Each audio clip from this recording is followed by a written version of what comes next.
The freshmen line up before the gigantic goddess statue, waiting for fire, water, earth, or wind to answer their call. The instructor tells the legend of how Gaia blessed weak humans with the 4 elements, and the hall fills with hope. One by one, students awaken their magic. Neil even stuns everyone by pulling in 2 elements, and the nobles start cheering. Then all eyes turn to our MC Lewis, and nothing comes. Louis feels his mind being squeezed, like an unseen chain is trying to snap his will. He screams, breaks free, and 4 colors rush to him. Yet every time he reaches out, the lights slip away. The instructor only smirks, confident the confinement circle and a magic forbidden orb under Louis's tile will crush him in silence. But Kara senses the trap. Louis shatters the tile, exposes the orb, and a 4-color vortex erupts. Even the principal steps in, because what's waking inside Louis is not normal. And when the power finally bursts, ice and wind explode, turning the temple into a frozen nightmare. Well, how did this happen? One morning, a large crowd of applicants gathers at the entrance of the Candria Arcanist Academy. But Louis isn't surprised by this because he expected such from one of the Empire's top Arcanist training schools. When he hears someone scream his name, he turns back and sees his parents panting from exhaustion and complaining about how he left them in the dust on their way to the academy. Out of concern, his mom, La Ciela, asks if he brought his ID and warns him to make sure no one notices his hair color, but he assures her that he's fully equipped with his ID and hair dye. However, she's still very anxious and suggests that he shouldn't go through with the exam because she heard that some examinees die during these exams, which means that someone could target him because of his hair color. His dad, Julian, calmly places his hand on her shoulder and tells her that the only way to solve Louis's problem is with magic. He also explains that the academy is the only academy in the Northern Empire where commoners can take the exam. The Candria Arcanist Academy is the premier institution that was established by the Candria royal family, and one of the 10 great academies that has the Empire's strongest Grand Masters as teachers. Some of the graduates from this academy over the past 10 years became guardians, even those who didn't have noble backgrounds. In light of this, Julian suggests that it's the perfect environment for Louis to learn magic, and Louis confirms that he's right before telling his mom with fire in his eyes that he has to become a Grand Master so that he can obtain ownership of the orphanage from the church. Hearing this, La Ciela is stunned, but she suddenly starts crying while calling herself a terrible mother for making him worry about the facility and not being able to cure his rampage. Julian calms her down by reminding her that she's already doing a lot by taking care of so many children, and Louis adds to that by thanking her for being the sole reason he's alive. In his previous life, he dreamed of becoming the world's strongest warrior, but that was impossible because he had severe asthma, which made him unable to live without a respirator. His parents started hating him for costing them a lot of money, but he still didn't lose his passion for martial arts, and soon that passion bore fruit as he was able to become a scholar researching martial arts theory. His research greatly contributed to the evolution of the fighting industry and the revival of martial arts, but things went south when a certain scholar stole his thesis and accused him of being a thief. Even though he's a sickly cripple who clearly can't pull off a heist, his parents still gave up on him and pulled out his respirator. In his final moments, Louis wished to have a healthy body and a family that loves him in the next life. He then wished to have his own life before finally passing on. In the year 90 of the Saint calendar, he reincarnated in the town of Mantia, and the first thing he saw was La Ciela with a concerned look as she noticed the unique colors of his hair and eyes. As he wondered where he was, La Ciela thought that the child could bring disaster to the facility, but she picked him up and said she can't leave him because he's innocent. She then named him Louis, and he felt content that his wishes of having a healthy body and a family that loves him both came true. Back in the present, a random examinee calls La Ciela a commoner while shoving her harshly to the ground, leaving Julian and Louis shocked and concerned. They immediately rush to check on her, but the bully starts mouthing off about how Louis is building castles in the sky by dreaming of becoming a Grand Master despite being a commoner. This ticks off Louis, so when the bullies insult them even more, he stands up with vengeance in his eyes and prepares to fight them. However, Julian holds back his clenched fist and tells him to focus on the exam at the moment. La Ciela then reminds him that he promised not to cause any trouble at school, and this leaves him speechless. After finally calming down, he apologizes to his mom for losing his temper, but this disappoints the noble brutes, so they leave to get their numbers for the exam. As they walk away, some knights tell everyone around to make way because Lord Kane is coming through. Then enters Kane, the heir of the Aranka family, and the people are absolutely dazed by his charming and sparkling appearance. As Louis stares at the bully and Kane, he swears to himself that he'll show these nobles who's boss. When La Ciela starts feeling uneasy again, he holds her hand and assures her that he'll definitely pass the exam. He goes even further by declaring that he'll become a Grand Master, and this declaration makes Kane stare at him. As the bullies continue to make a jest of him, Louis runs forward and swears to himself that in this life, he'll become the strongest and protect what's dear to him. While watching him, La Ciela asks Julian if Louis will be fine because only 20 to 30 people pass the exam each year. and that year there were 20,000 applicants. Julian assures her that he'll be fine because Louis is more stubborn than anyone, and once he decides to do something, he charges ahead without caring about what others think. He then reminds her that it's their job to support him as a family, and she replies that he's right. Meanwhile, Louis arrives at the exam hall and wonders why everyone around is older than him. Just then, the supervisor of the exam and principal of the academy, Aronian, announces the start of the exam while some suited officials stand in front of the examinees. Louis remembers the fact that in this world, the practitioners of arcane martial arts called martial arcanist are ranked into 6 categories. The saint at the very top, followed by the sage, then the grandmaster, master, fighter, and apprentice. Since the grandmaster is third from the top, it's the privileged class of the world. Principal Aronian informs the examinees that the first test is to climb the stairs guarded by their seniors, adding that the first exam passes are placed right behind them. He further reveals that there are 1,000 total exam passes, and only those who obtain them can participate in the next test. Finally, he discloses that the exam ends once the passes run out, and then tells them to begin the exam. Some examinees feel the exam is a piece of cake, so they rush forward at one of the seniors, but the senior unleashes an ominous aura while welcoming them to hell. He then releases a powerful magical force field that forces them to stop, and after it knocks them out, it's announced that they're all disqualified. While everyone tries to process what they just witnessed, 2 examinees identify the senior as Lord Sheath, the finance minister's son, and the top scorer at the previous year's exam. Suddenly, Louis walks forward while explaining to everyone that Sheath simply released his aura to intimidate them, and anyone weak-willed wouldn't be surprised to pass out from fear. As Louis stands before Sheath, he praises him for having backbone, but states that there's no room for commoners, causing Louis to get angry. He swears that he'll make Louis kneel, and releases a huge wave of aura which makes the other examinees start coughing out their guts. However, Louis stands unfazed and remembers all the training he's done so far, which makes him confident in his abilities. When Sheath fires a magic blast at him, he dodges and charges forward with his fist clenched. The other examinees look on with their jaws dropped to the floor as Louis scares Sheath by feigning a punch, and they begin to wonder how he pulled it off without using magic. When Louis collects the exam pass, Sheath tries to punch him, but he blocks with his own hardened fist, leaving him shocked that the commoner countered his attack without magic. Principal Aronian stops Sheath from attacking further, and reminds him that the academy treats all examinees equally regardless of their status. As they bow in submission to him, he congratulates Louis for passing the exam, but then points out that his hair color is concerning. Louis is stunned, but when Aronian starts to wonder if Louis's eye color is unusual as well, he makes his eyes gray and shows it to him. However, his tricks don't fool the principal, as he places his hand on Louis's shoulder and promises to prepare a special potion that'll hide his unique traits if he's admitted. Louis feels that Aronian may be plotting something, but he knows his first priority is passing the exam, so he tells him he's going to prepare for the second test. As he walks away, Sheath stares at him angrily, and he wonders why the principal intervened in an exam for the first time in order to protect a mere commoner. While boiling in anger, he swears that he'll never forget the name Louis. Much later, the examinees who passed the first test arrive at the academy's second training ground, where they're told to wait before the second exam can begin. As Louis watches the other examinees chat, he notices that most of the 1,000 examinees left are nobles who received elite education, and there are almost no commoners left. Just then, Sheath bumps into him while passing by with his comrades, and he warns Louis that no one's going to be there to help him the next time they face each other. At first, Louis is unbothered, but when one of Sheath's pals claims that he'd have been disqualified without the principal's help, he smirks while calling them complete idiots. As Sheath angrily stares back at him, he tells them straight up that the Grandmaster has better judgment than them. Sheath gets so triggered that he threatens to knock him out, but Louis' rage baits him even further with a nonchalant smile. Now boiling in anger, Sheath tries to punch him, but Louis counters using a 2-finger martial arts technique. When Sheath notices his body can no longer move, Louis reveals that the move is called Meridian Severance and sends him flying using another special combat technique called Spiral Point Strike, leaving his 2 minions in a state of shock. Sheath's loud impact with the ground draws the attention of all the other examinees in the room, and he tries to catch his breath. When his pals check on him, he tells them that he can't feel his arm or move it properly, and swears to report Louis for using poison on him. However, Louis denies the poison accusations by revealing that he used martial arts, and claims that although his mom asked him to hold back, he'd been pushed to his limits.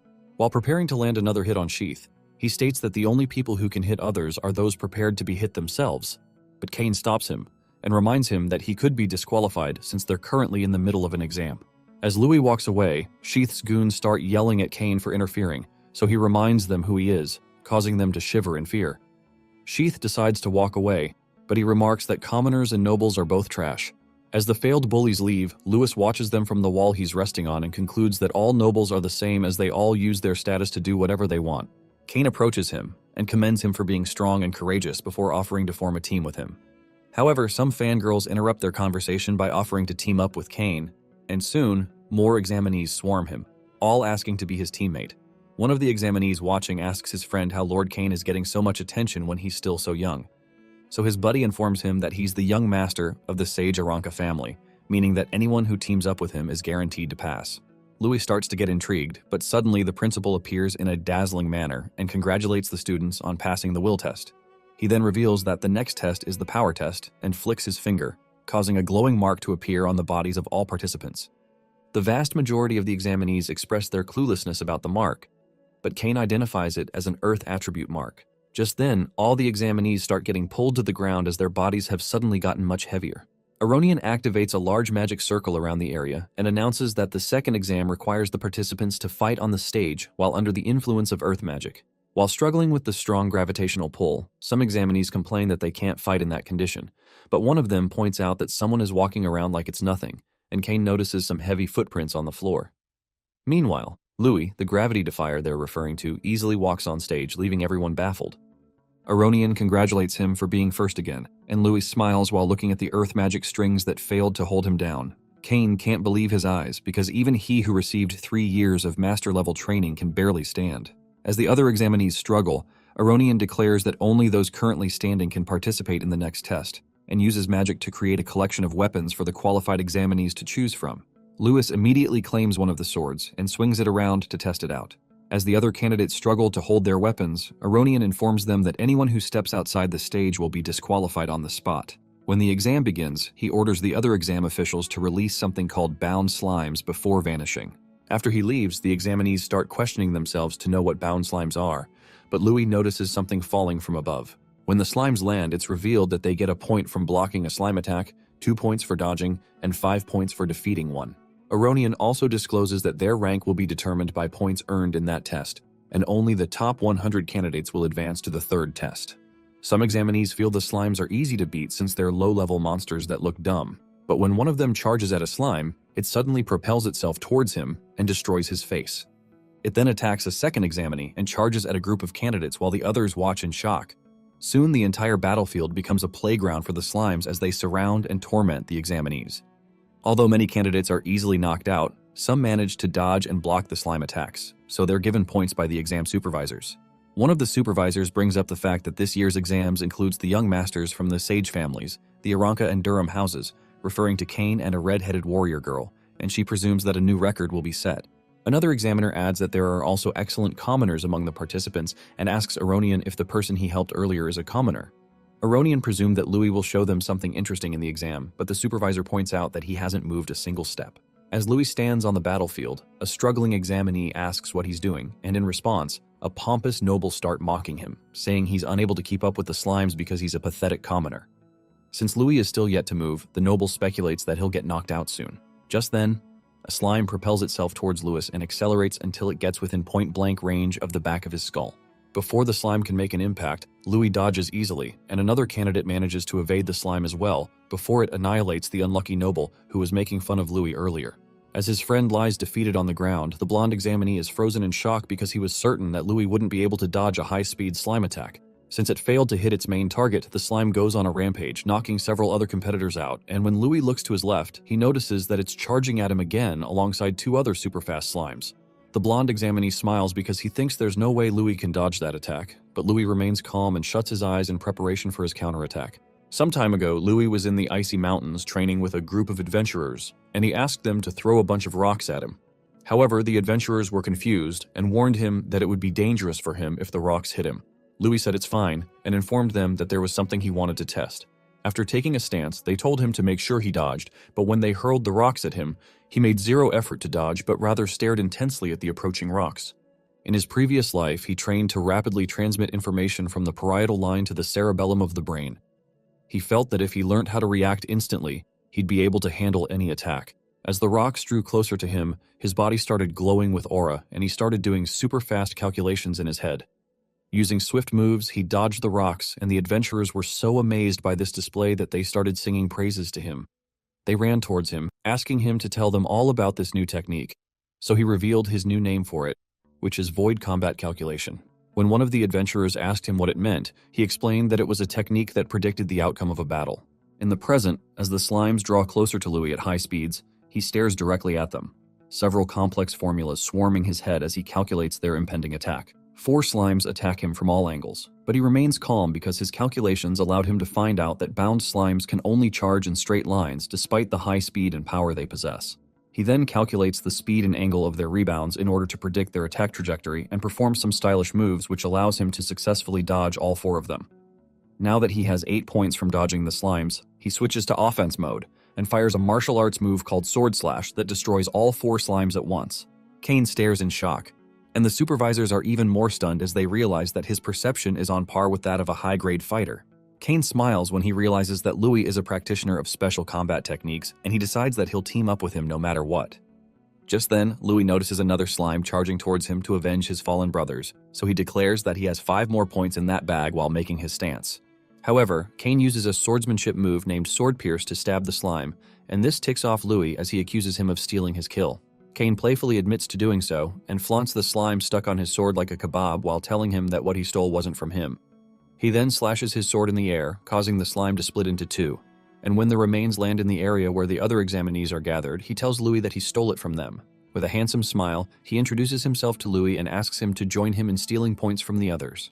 Louis stares at him apathetically, so he explains that he only wants to rank highly and proposes a competition between them to see who can get more points. When he asks Louis to show him his full power, Louis smiles and applauds him for being confident in his skills before finally agreeing to his request. After grabbing his sword, he stands behind Kane and promises him that he'll show him his full power before stipulating that the loser of their contest has to do whatever the winner says.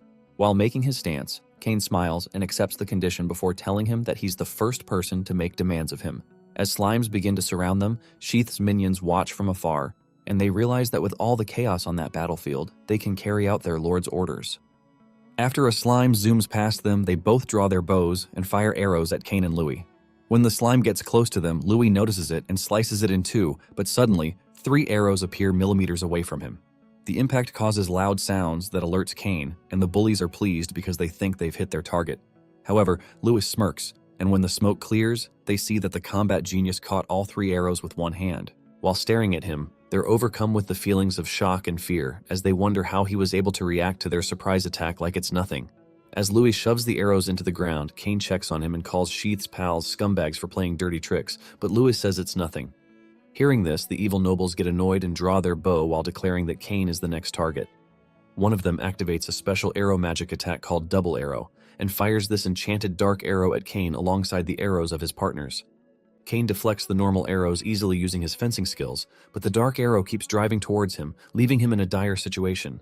Blood splashes into the air as the arrow makes contact. Surprisingly, Kane doesn't see the purple arrow hidden amongst the ones he deflected. Luckily for him, Louis catches the arrow in due time, but he injures himself in the process. Kane, whose life he just saved, sees the blood gushing from his hand and tries to help him. However, the bleeding doesn't bother him as he snaps the arrow, fully ready for the enemy's next strike. Meanwhile, one of the spectators calls the attention of the principal to the malicious attack he just witnessed and suggests disqualifying the assailant. However, the principal insists they continue with the event because he's sure the weaklings will lose anyway. He postpones their punishment until after the exam, but asks for healing potions to be prepared immediately. Back in the arena, Louis gets ready to finish off his enemies and assumes a baseball pitcher pose. With glowing eyes and massive cannon power, he propels one of the slimes towards the nobles, and it hits one of them at top speed. The slime's impact sends the noble flying out of the arena and disqualifies him immediately. The remaining nobles witness this and start to panic. Just then, Louis, who doesn't intend to let them go scot-free, jumps into the sky and hits another slime at the freaked-out nobles. The slime hits one of them in the face, taking out his teeth in the process. The last one standing gets immersed in fear that he doesn't notice Louis behind him. However, Louis spooks him, and he staggers backwards. Taking advantage of his loose center of gravity, Kane trips the fool, and he falls out of the arena. After defeating the nobles, Kane thanks Louis for the earlier save and asks about his hand. Thankfully, he is fine, and they both shake on it, solidifying their newfound friendship. Louis teases Kane for being a skillful noble, but Kane defends his background and brags about being from the Aranka family. Apparently, the Aranka family is one of the great families that have produced grandmasters and sages. Their influence is so powerful that they rival the royal family and the Arcanist Association. Realizing that Kane's family is no joke, Louis retracts his earlier comment, and they both prepare to face the rest of the slimes. However, the sight of Louis getting more points continues to piss some of the lower-class nobles off, and they decide to leave the slimes and attack him instead. They rush toward him, all while knowing Cain is by his side. Their plan to kill two birds with one stone backfires as higher-class nobles decide to protect Cain. They clash with the lower-class nobles in a free-for-all battle, while Cain and Louis have each other's backs. Amidst the battle stands a red-haired girl, who from her looks seems to be from a reputable family. She calls her friend, Miliana, who is a commoner, and tells her it's the right time to make the people who looked down on her suffer. The red-haired girl leaps forward to join in, and Miliana follows. The battle gets intense as Louis flips around, dodging slimes and attacks from various ends. Miliana also gets in on the action and trips one of the nobles, while the red-haired girl sends another one flying into the walls. Just then, a new player emerges in the mix, and he turns out to be a red-haired guy wielding a massive hammer. The guy, feeling like the god of thunder, swings his hammer mercilessly and clears all the obstacles in his way. According to him, punching people is way better than beating up slimes. He lets out a massive scream as he blows away his opponents with ease. Meanwhile, the spectators have started to get uneasy, and they suggest stopping the exams. This is due to the fact that the majority of the disqualified members are nobles, and if any more nobles get disqualified, it might cause issues for the academy. However, the principal doesn't mind this, as he believes that the academy has its own rules.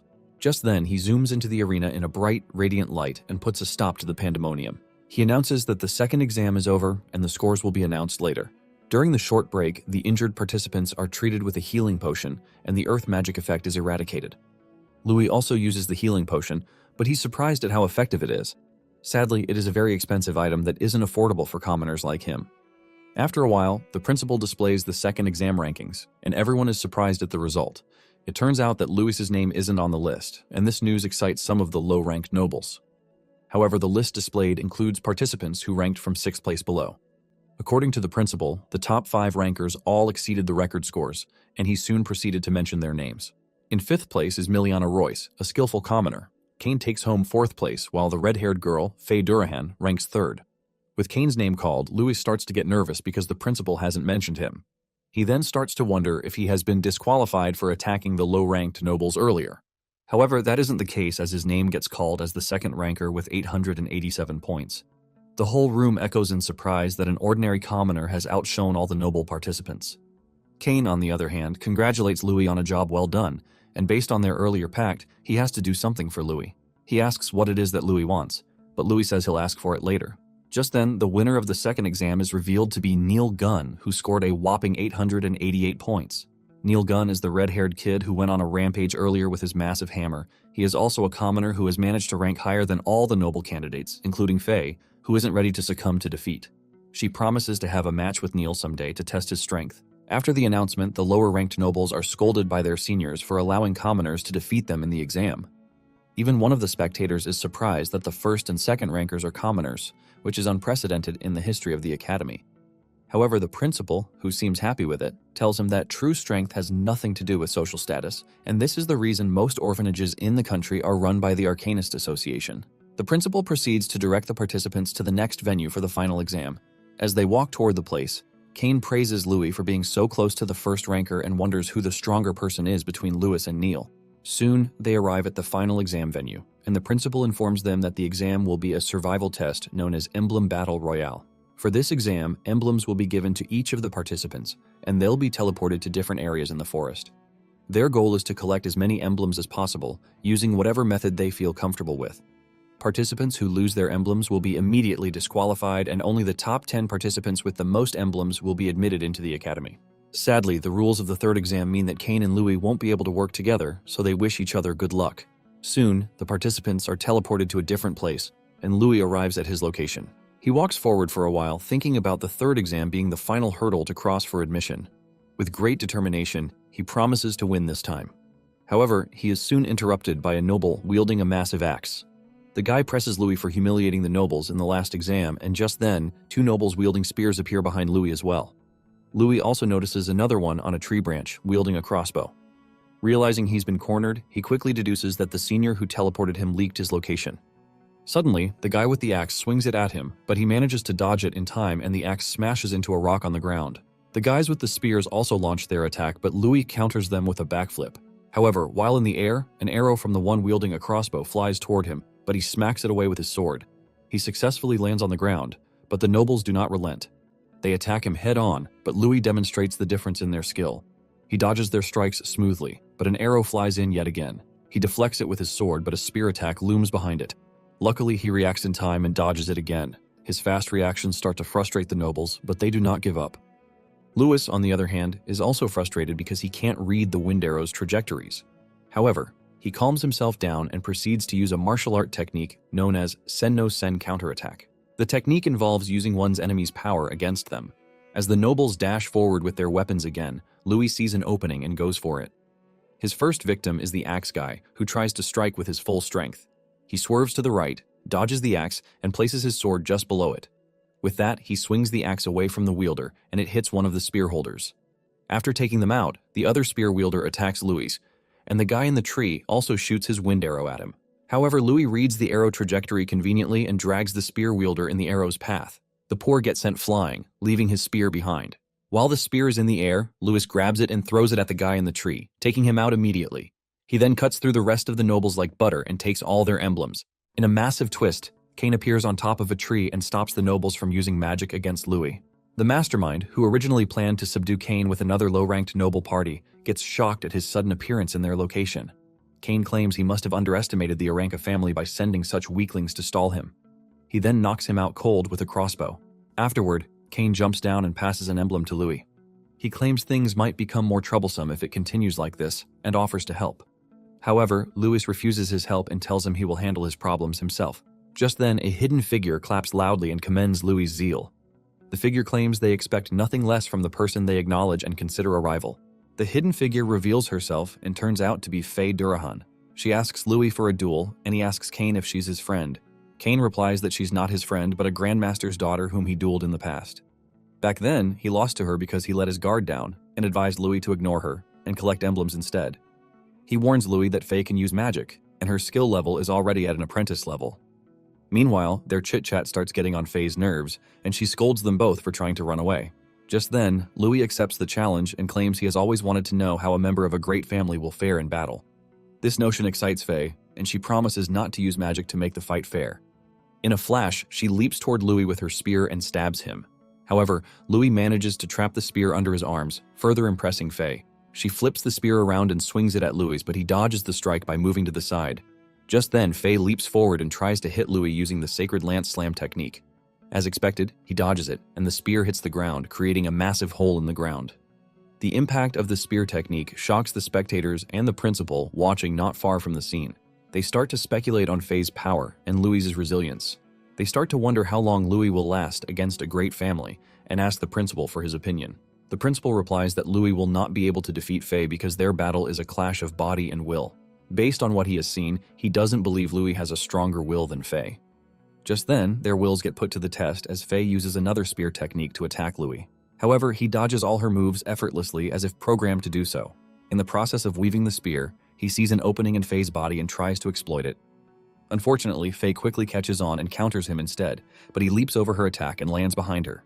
Faye expresses her frustration at him dodging all her attacks and even takes a dig at Cheon for lacking such a quality. However, Louis claims the key is observation, and with enough practice, it becomes quite easy. Soon, Faye leaps forward yet again with another sacred lance technique known as the Crescent Fall and attacks Louis with it. But once again, he dodges each of the attacks effortlessly.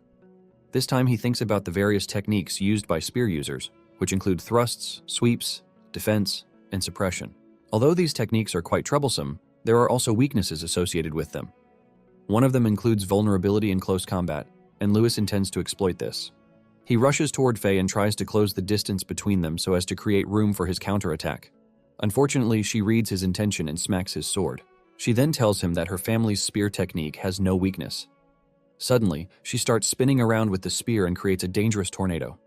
Faye's talent and skill surprise the spectators, and in their eyes, Louis stands no chance against her. However, Louis takes a stance and activates his sword net technique with hope of deflecting Faye's spear attacks. While parrying the strikes, he proceeds to exploit another weakness of spear techniques, which is high stamina consumption. He defends diligently and waits for an opening, but unknown to him, his sword has started to crack. Just then, Faye's stamina wears out, and she becomes visible within the spear tornado. Louis sees this and strikes her immediately. Unfortunately, his sword breaks just before it reaches her. Seeing that his move failed, he quickly leaps backward to avoid a counterattack. Surprisingly, Faye acknowledges Louis's skill and her luck because without it, she would have been obliterated by him. Also, she knows that Louis is holding back and confronts him about it, but he makes an excuse of always observing before going all out. However, he claims he's done observing, and he'll now get serious. But Faye is concerned about his broken weapon. Louis assures her that he's better off without one, because his fists are his true weapon. Like IP Man, Louis takes his martial arts stance while Faye readies her weapon, ready to strike. She zooms forward with a spinning charge technique, and Kane, who has been quiet for a while, screams at Louis to warn him about it. Surprisingly, Louis slows down the spinning spear with his left palm before trapping it with his right. In the end, Louis traps the spinning spear in between his palms, dropping the jaws of both Faye and Kane. Also, the jaws of the speculators are dropped, but the principal manages to keep his cool. He stares at the scene intently, trying to figure out what Louis had just done. Meanwhile, Faye doesn't give up yet and snatches back her spear. She tries another technique in her playbook and creates the illusion of herself attacking Louis from all sides. However, instead of panicking, Louis takes a deep breath and assumes his martial arts stance. With his palm, he parries all the attacks one by one until he diverts every one of them away from himself. This skill hasn't been seen before by either Faye or the principal. He then proceeds to land a proper hit on Faye and sends her flying. Luckily for her, she strikes her spear into the ground, which gradually puts a stop to the momentum. After stopping, she asks Louis about the technique he just used, and he replies in a calm tone that it's a form of parry in martial arts. He then jumps toward her for another round, and Faye quickly reacts with her spear. Strangely, her attacks are easily evaded by Louis, who seems to be right in front of her and not in front of her at the same time. This even makes Kane wonder if it's an optical illusion, while Faye vents out her frustration at not being able to hit him.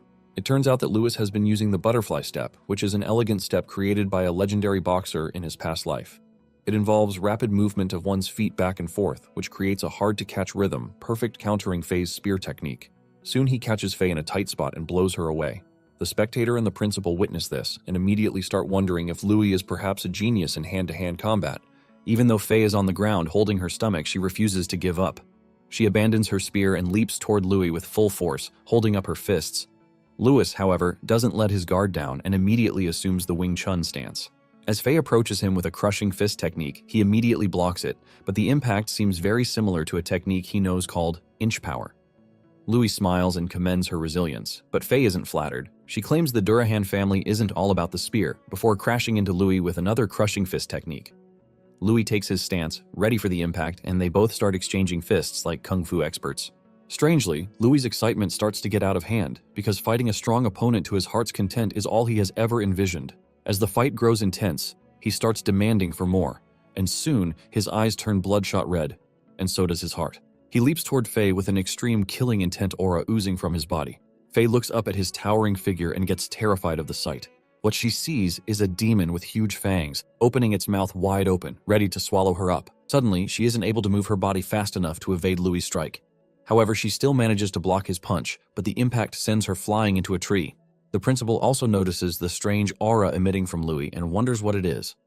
The remaining nobles who witness Faye crashing into a tree get infuriated by the fact that a commoner defeated a noble from a great family.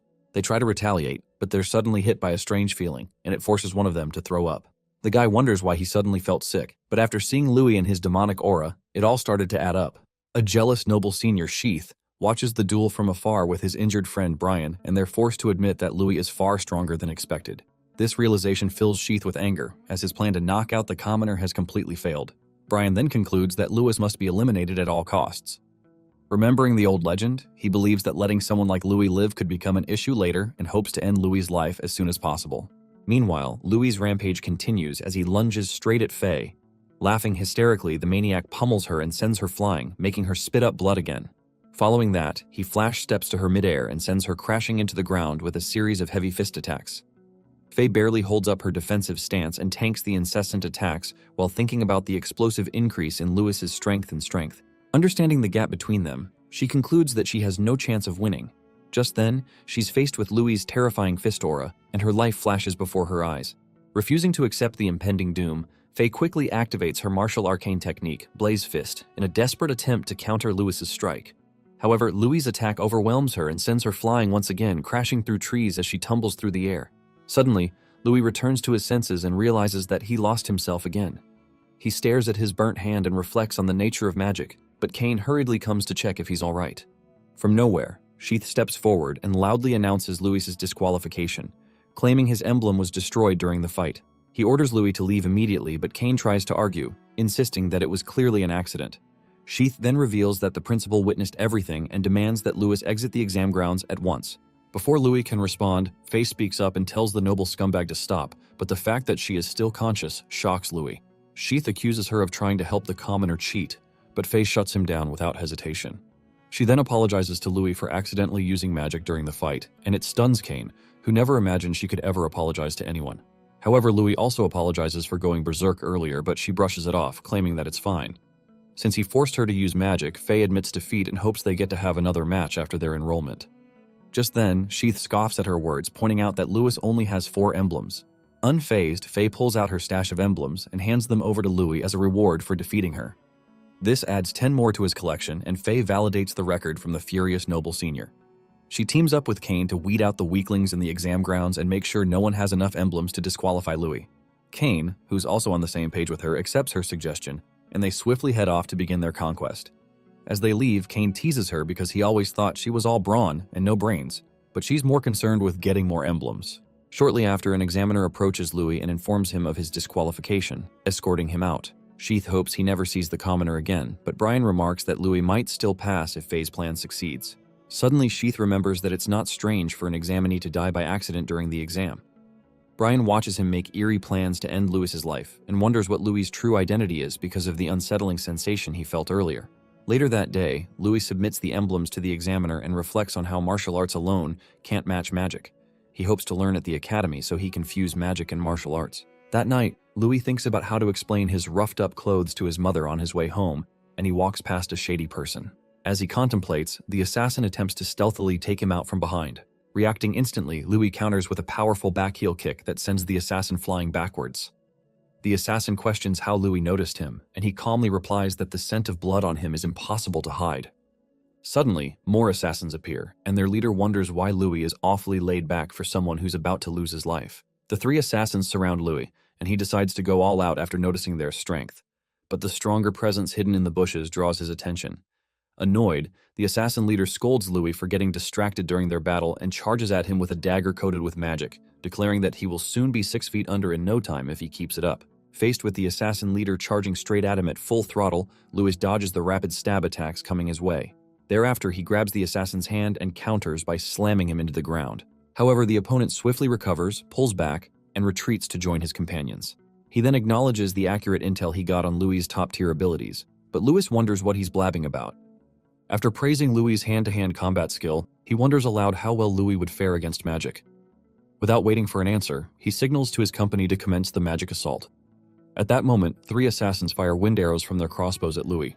Fortunately, he reacts quickly and dodges them, then turns his attention to the nearby trees that were struck. By observing the damage, he gauges the destructive power of the wind arrows. Knowing he has no choice but to push forward, Louis takes a deep breath to activate a breathing technique that uses the chi within his body to amplify his physical strength and grant him explosive speed. He then charges at them, but their leader dismisses his efforts and orders another wave of wind arrows. However, Louis skillfully dodges the shots, and the assassins soon lose track of him. To their surprise, Louis descends from above and delivers a powerful kick that sends the leader crashing to the ground and immediately retreats while evading more wind arrows. Enraged, the leader orders his men to stop Louis, and out of nowhere, another assassin suddenly appears behind Louis and launches a surprise chop kick. Louis luckily perceives the stealth attack in time and blocks it, though the impact sends a sharp jolt through his arms. He quickly regroups and glares at the new enemy, whom he considers a more serious threat. Before Louis can react further, he realizes he has been surrounded and struggles to evade the wind arrows flying in from all directions. Unable to escape the relentless attacks, Louis gets hit and loses consciousness. The assassins breathe a sigh of relief and comment on how impressive it was for a commoner to last that long. One of them moves in to finish him off, but Louis suddenly jolts awake and immediately takes him out. He then grabs the guy's crossbow and fires wind arrows at the other assassins. 2 assassins are taken down, but the strong one easily parries the shot. Realizing that Louis was pretending to be unconscious, he applauds his impressive feat. Louis then asks why he's not moved after losing his underlings, but the shady dude doesn't care about weaklings. Just then, Louis shoots more wind arrows at him, but his evasive skills are on a different level entirely. He lunges at Louis and forms a magic hammer out of thin air. As he attacks, he admits that he wanted to take Louis in as a disciple, but his employer's orders leave him no choice. Louis tries to tank the heavy attack with his body, but it sends him flying instead. Still in midair, the opponent flash steps to his side and reveals that Louis's ability might exceed that of an apprentice, but it's not enough to take on a higher-ranked fighter. Thereafter, he summons the magic hammer again and immediately slams Louis into the ground. Without allowing him time to recover, the assassin continues his assault, unleashing waves of magic attacks. When the dust finally settles, the assassin is surprised to see that Louis is still alive, but the persistent lad holds on in a defensive stance despite his injuries. Clearly in pain, Louis declares that he won't end there, but the assassin thinks otherwise. In addition, he claims that no one can save Louis from the impending doom as he materializes another magic hammer. Unable to move, Louis panics as he stares at the enemy trying to send him over the Rainbow Bridge. The assassin attacks with his martial arcane skill called Celestial Hammer, and in that moment, Louis's life flashes before his eyes. He remembers his aim to learn magic and protect his family at the orphanage. Without caring about the repercussions, he decides to change his fate, and the aura surrounding him immediately changes. He counters with his mysterious power, and it keeps the assassin's attack at bay. Surprisingly, the collision and power struggle trigger a massive explosion. Moments later, Louis coughs while lying on the ground, and the assassin wonders aloud why it strangely feels like he's fighting an equal. Realizing the reason Louis is being targeted, he raises his magic hammer once more, determined to end what he now sees as a monster. Out of nowhere, a commanding voice orders the assassin to stop, and a violent wind vortex quickly interrupts him before he can turn Louis into fish food. As he retreats, more wind vortices instantly trap him in place and crush him with overwhelming pressure. Unable to escape, the assassin screams in pain as the magic restrains his body completely. Confused by the sudden turn of events, Louis wonders what's going on, and out of nowhere, Principal Aronian arrives and commends him for suppressing his rampage. He hands Louis a magic potion to drink and turns his sharp gaze toward the exhausted assassin. He then interrogates the intruder, demanding his employer's name. The assassin realizes that he's a grandmaster and claims that he won't be able to protect Louis from his impending doom. He laughs hysterically and claims that it's just the beginning before blowing himself up. Seeing the disturbing incident, Principal Aronian wonders if the Assassin's Guild is involved and then hopes that he's overthinking things. Meanwhile, Louis notices the effects of the potion and is amazed by its healing power since it also completely repairs his fractured bones. He then asks Principal Aronian if it's merely a coincidence that he was there and wonders aloud why he is always there just in time to save him. The principal decides to save the discussion for when they reach his home, and Louis immediately begins to panic because it's already late and his mom would be worried. Without wasting a second, he rushes off toward home while Principal Aronian summons a mysterious creature named Kylie, tasking it with cleaning up duties.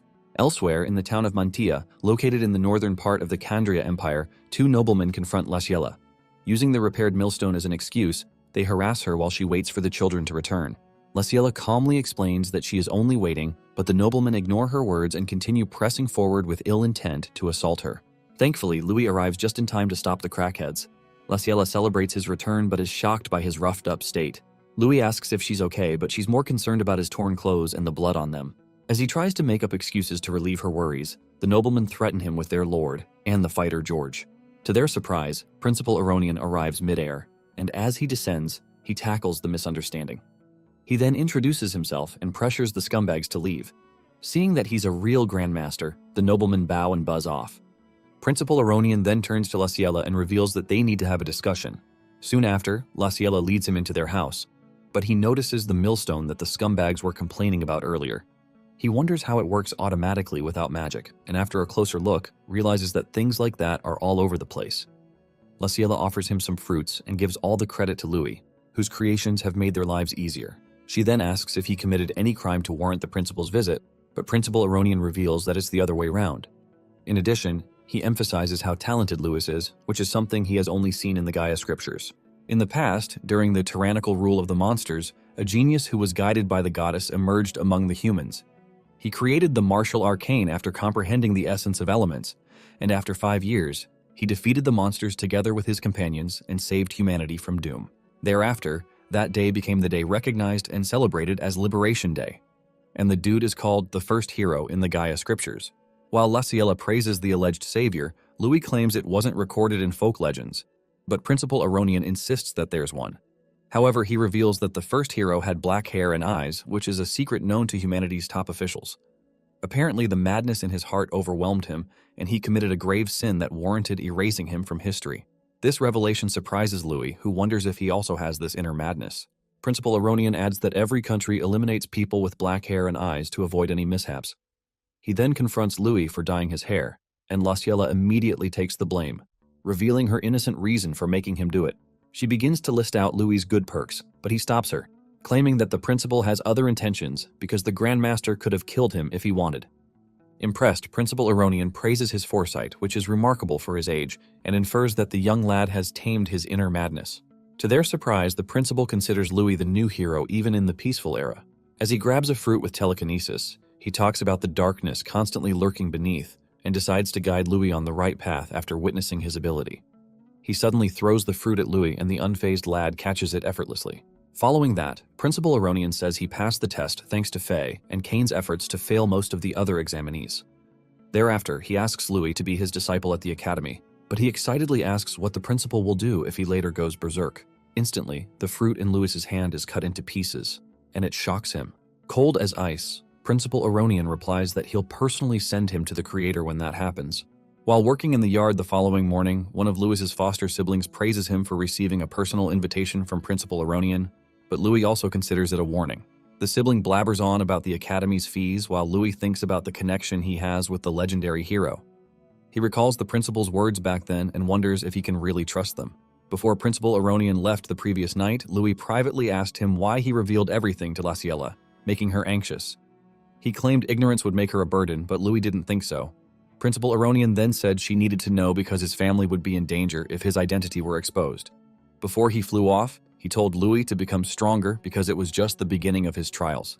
After reminiscing, Louis confirms that Principal Aronian is right and decides to get stronger at the academy. Moments later, his younger siblings come over to greet him farewell, and his sister named Lana jumps into his arms. With teary eyes, she asks if he'll visit regularly and makes him do the pinky promise that he'll visit during long breaks. Thereafter, an older sibling informs Louis about the noble's butler calling for him. Soon after, Louis goes out to meet the butler, who immediately confirms his identity and then hands him an invitation while introducing himself as a butler of the Aranka family. Upon seeing Kane's invitation, Louis guesses his intention to strengthen their friendship and decides to play along. The butler leads him into the carriage, and they begin the trip. Later that day, they arrive at the town of Harzan, and as Louis alights from the carriage, the butler briefs him about the Aranka family. Louis's jaw drops upon seeing the great family's huge mansion, but Kane rushes out to welcome him. Kane reiterates that they're now classmates, and Louis says it's thanks to his efforts in the final exam.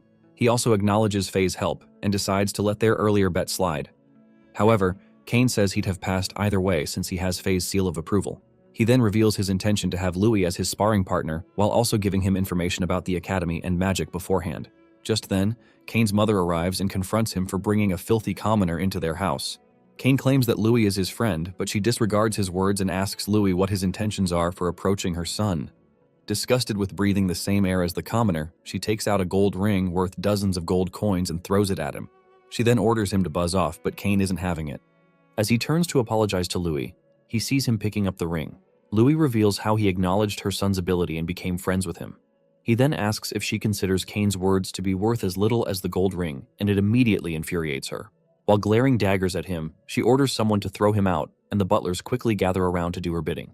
However, Kane tries to convince his mother that Louis beat Faye, but she doesn't believe the ridiculous statement. Louis affirms it and declares that Kane can get stronger if he's around. His arrogance pisses Kane's mother off, but at that moment the mansion's door opens and a strong wind pushes the butlers out of the way.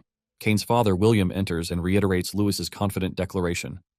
Kane's mother flinches and quickly tries to appeal to him, but he walks right past her. Kane bows to greet his father, and Louis also greets him before introducing himself, while thinking about his incredible aura, which is on par with Principal Aronian. William asks Kane if it's true, and he reveals that Louis is stronger than him. Intrigued, William asks Louis to prove it and immediately releases his killing intent, which takes the form of a ferocious tiger. Before Louis can react, the ferocious aura swiftly sinks its fangs into his chest, and he soon realizes that he can't breathe. Just then, Louis panics as he concludes that William seriously intends to end his life. At that moment, William literally stares daggers into him, and his willpower tears a hole in Louis's soul. While trying to gather his thoughts, Louis realizes how terrifying the willpower of the Grandmaster is. However, he has built a resistance to killing intent thanks to continuous monster hunting in the past few years. Looking fired up, the hole in his soul begins to recover with his burning resolve and willpower. The fire in his soul bursts out, and to William's surprise, it takes the form of a dragon. The standoff of willpowers begins, and the two clash for a little while. After the dust settles, Kane quickly checks on Louis and helps him to his feet after losing the Battle of Wills. Thereafter, William asks Louis why he seeks strength, and he claims it's to protect his family. Without showing any facial emotion, William turns to leave but scolds Kane for his weak willpower and asks him to learn some things from Louis. Unhappy with the development, Kane's mother tries to talk to William about his decision, but he coldly turns down her opinion. Relieved, Kane then decides to take Louis to the training ground right away. At Aranka's family's martial arts training ground, Kane apologizes on his parents' behalf, but Louis says it's fine. He then talks about how extreme William was and tries to relieve Kane's worries by acknowledging his ability. However, Kane claims that Louis is far more suited to be the Aranka family's son, but Louis sees the whole incident as William testing him for Kane's sake. He wonders aloud if it's William's way of showing love, and his words take Kane down memory lane. Looking back at his life, Kane didn't get to leave the mansion frequently when he was little, and he only had memories of eating, sleeping, and training. Apparently, William wishes to raise him into a great sage like his grandfather. Kane soon realizes that he always wanted his father's acknowledgement, but along the way, the mansion became a prison while his status and talents chained him down. The lad kept yearning for the outside and freedom like birds flying across the continent. Unfortunately for him, he's too weak for a world where only strength matters. While he picks up a rapier in the inventory, he notes that swinging his blade is the only way to break these chains. Following that, Kane discloses that his father is also a graduate of the academy and decides to get stronger so he can receive permission to live freely. Kane then turns to Louis, counting on him to make him strong, and the two friends commence their spar. Meanwhile, William watches the duo from a distance and asks his butler about the results of his investigations. The butler tells him that Louis isn't ordinary, narrating his exploits during the exam. After hearing how he defeated Faye and gained Principal Aronian's help on multiple occasions, William concludes that Louis is a troublemaker. The butler then asks why he still allowed Louis in, and William explains how people hone their skills with challenges and grow after overcoming these said troubles. From his intuition, he guesses that Louis can really help Kane get stronger. Meanwhile, Louis, who's fighting without any weapon, kicks Kane backward. Kane recovers and activates a martial arcane skill named Wind Lunge. He charges at Louis with a swift stab attack boosted with wind magic. Unfortunately for him, he runs into Louis's fist, almost ruining his pretty face, and loses the bout. Thereafter, Louis acknowledges the skill but points out its demerits. After receiving the pointers, Kane then understands why Faye couldn't defeat Louis, but wonders aloud why Louis is staring at his face. Louis takes the rapier from him and asks if he ever felt something was off with his fighting style. Unable to understand what he means, Kane reveals that he's using the Aranka family's techniques that are passed down in the family, and they made his father and the grandfather strong. Louis tells him about other paths, and Kane wonders if the path is different from that of his predecessors. Just then, Louis returns the rapier to the inventory, shows Kane a dagger, and calls him over to make plans to surprise his father. Out of nowhere, the duo surprisingly lunges at William armed with daggers, but right before that, Louis takes a moment to lecture Kane on the importance of speed in martial arts. Referring back to the slime test during the academy exam, he explains that speed is not just about movement, but also reaction time and the ability to make quick decisions. Coincidentally, Kane's natural speed pairs well with his wind attribute, but the difficulty of using thrusting weapons is high.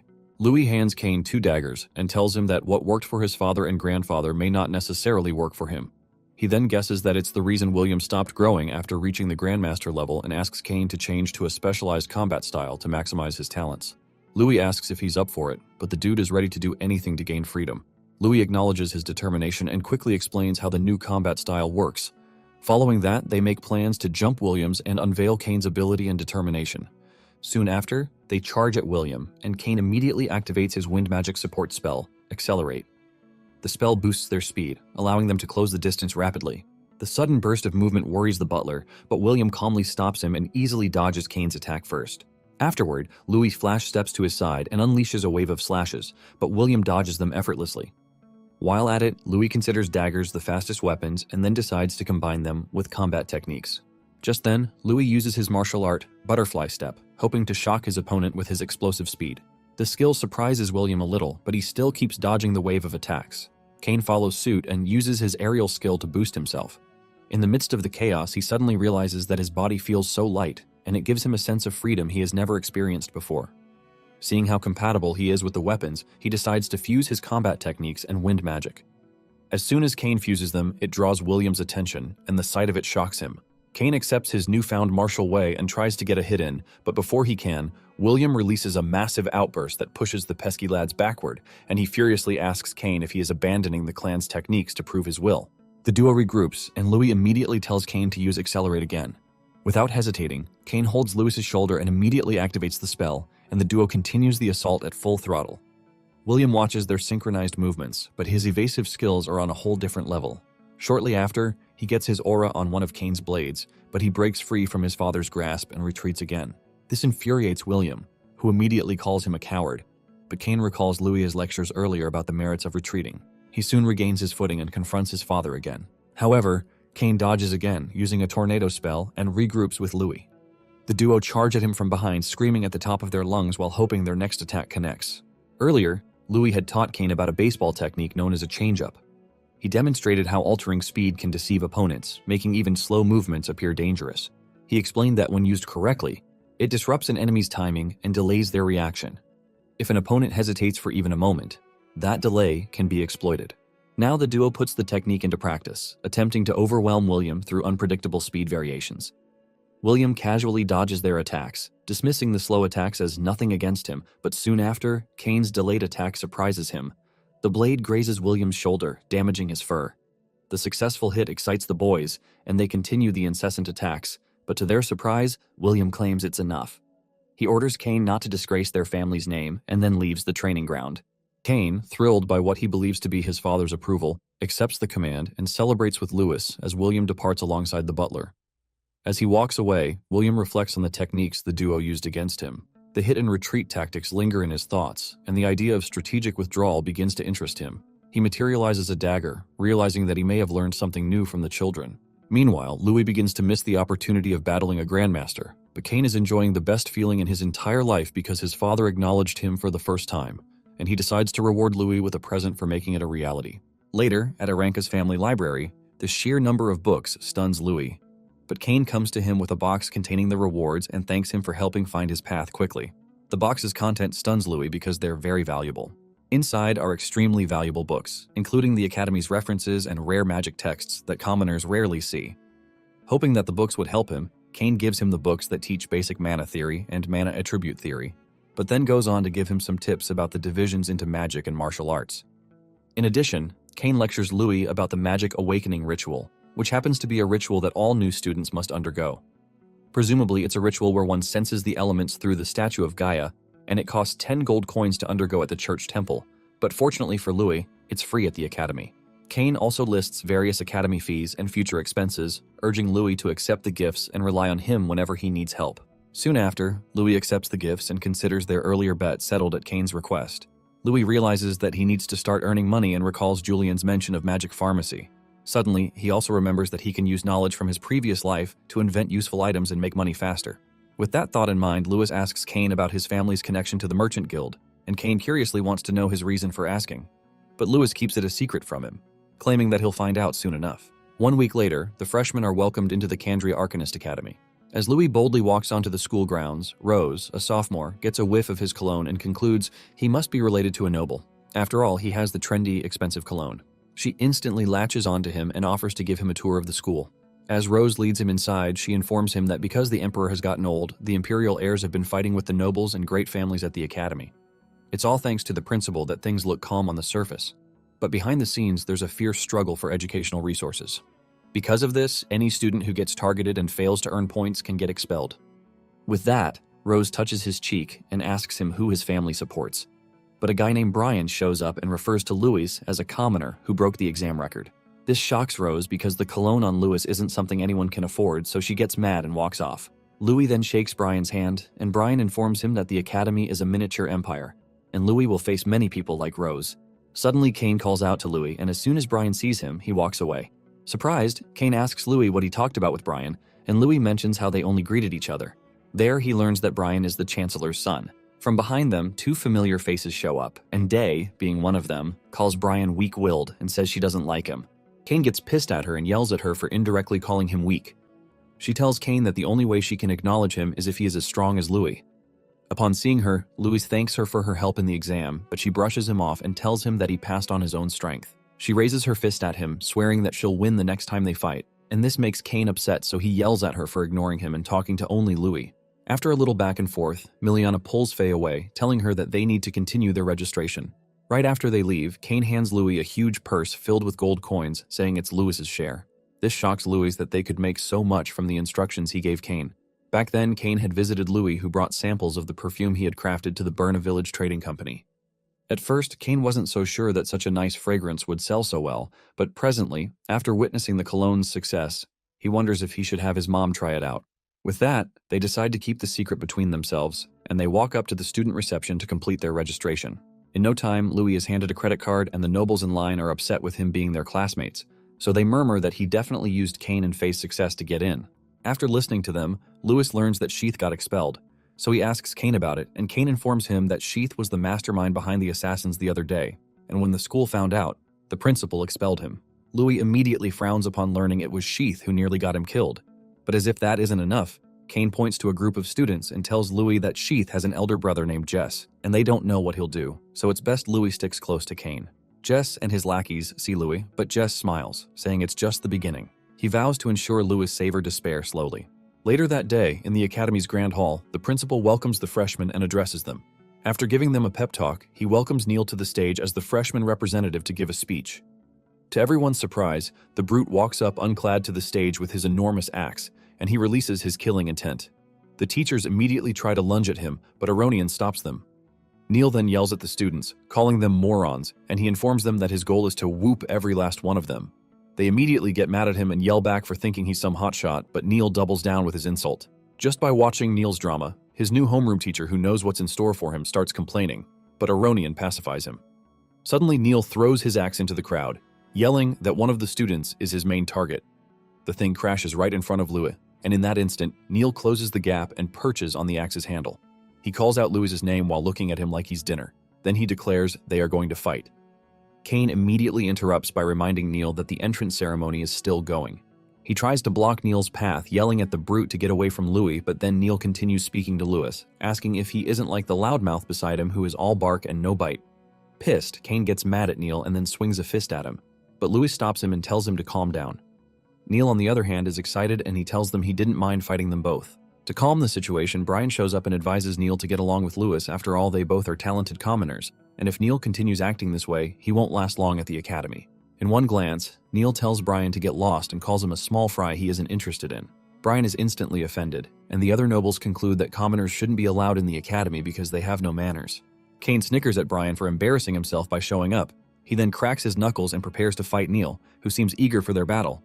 Unfortunately for them, a teacher shows up and stops Neil. He tells them that student-on-student fights are prohibited, except during tests and tournaments, and for that to happen, a teacher must be present. If they ever violate the rule, such a student will be expelled. Realizing that randomly picking up fights can get him expelled, Neil laughs and admits it'll be a hassle, so he picks up his axe and declares their fight is on hold. Before leaving, he tells Louis to wait for him. Right after, the teacher dismisses everyone, and he informs them that their lectures begin the following day. Confused, Louis wonders why Neil wants to pick a fight with him, so Cain blames Faye for it, calling her a musclehead. She immediately attacks him for almost getting himself and Louis expelled. Then she apologizes to Louis, confessing that it's her fault because she fought Neil in the final exams. Back then, they ended up in a tie due to time running out, but because Neil heard that Faye had lost to Louis, ever since he's been dying to fight him. Thankfully, Louis didn't react earlier when Neil had taunted him. If not, Faye would have felt bad if he got expelled. Within seconds, Cain pulls Louis away and notes that they are hated by the other students. Later that day at the academy shop, Louis nearly freaks out after noticing how expensive the items sold there are.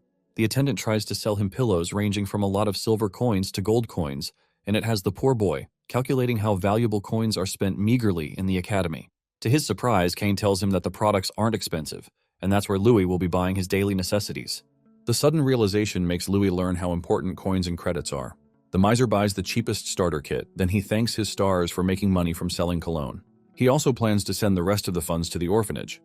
After observing the sets of goods being sold at the shop, Louis notes that he has to figure out other means to earn money. As the girls head to their dormitory, Faye bids them farewell and tells Louis that she'll show up for his magic awakening ceremony the following day. He sees them carrying coolers and is drawn to the objects, so he vows to work harder to earn more money to afford them. Later at the dormitory, Louis goes to his room and hopes he isn't stuck with a schemer for a roommate. As he's about to enter the room, he sees a person's pillow and futon thrown outside the room, so he looks inside and sees about being bullied by nobles.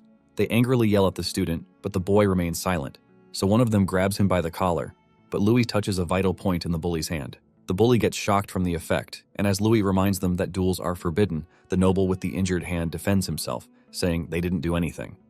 He then tries to attack Louis for causing him pain, but Louis strikes the boy's palm, and the nerves control the bully's hand, which crashes on his lackey's face. Louis then asks them when he hit anyone, and they are confused, so he strikes the bully's vital point on the foot, and the boy ends up kicking another lackey. While the bully tries figuring out what's happening, Louis strikes him one last time, and the boy's body falls on his friends. The brat puts 2 and 2 together, and he realizes that it's all Louis is doing, but Louis denies it. The boy insists, saying it's Louis who is controlling his body, and he calls Louis a monster. Louis glares at him, and the boy shivers in his boots. Luckily, the short, quiet student stops Louis from pushing the matter further. Louis then suggests reporting to the principal if the bullies have any problems, and they immediately bolt away, yelling that he'll pay for humiliating them.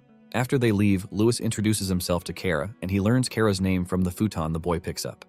Louis tries talking to Kara, but the boy ignores him and goes inside.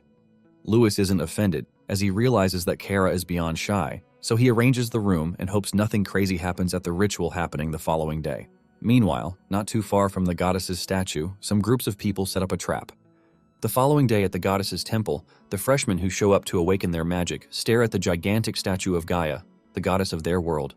The instructor then narrates how Gaia had one time created the world for humans and monsters to coexist, but monsters began to wield their overwhelming power, conquering the sky, land, and sea. Because of this, the brutal power struggle between them bathed the world in their blood, and humans were not exempt from the chaos. This pissed Gaia, so she bestowed her blessings upon the humans who lacked magical power, and they comprehended the 4 elements of the world. From that, they established the martial arcane, and after several battles, they defeated their foes and became the new rulers of the world. The instructor then informs the students that they too will receive the blessings of the goddess and awaken magic. After listening to his story, Louis looks stern, and he notes that the instructor didn't mention the first hero.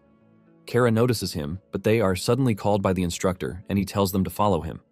The man takes them to specific tiles and instructs them to sit on them, because if they have talent for magic, they'll sense the elements. But if they don't, then the academy does not need them. The man says all that while glaring at Louis, and moments later, he instructs the others to sit. Louis noticed the instructor's glare, and it made him wonder if the man hates him. Once everyone is seated, the instructor tells them how the 4 elements are the foundation of their world, and to grasp them, they should sharpen their minds. With that, he begins the chant, and the next thing, the elemental symbols light up the statue, and it amazes the students who see a giant avatar of the goddess floating in space with multiple elemental bubbles scattered around her. As they concentrate, many students are bestowed one of the 4 elements.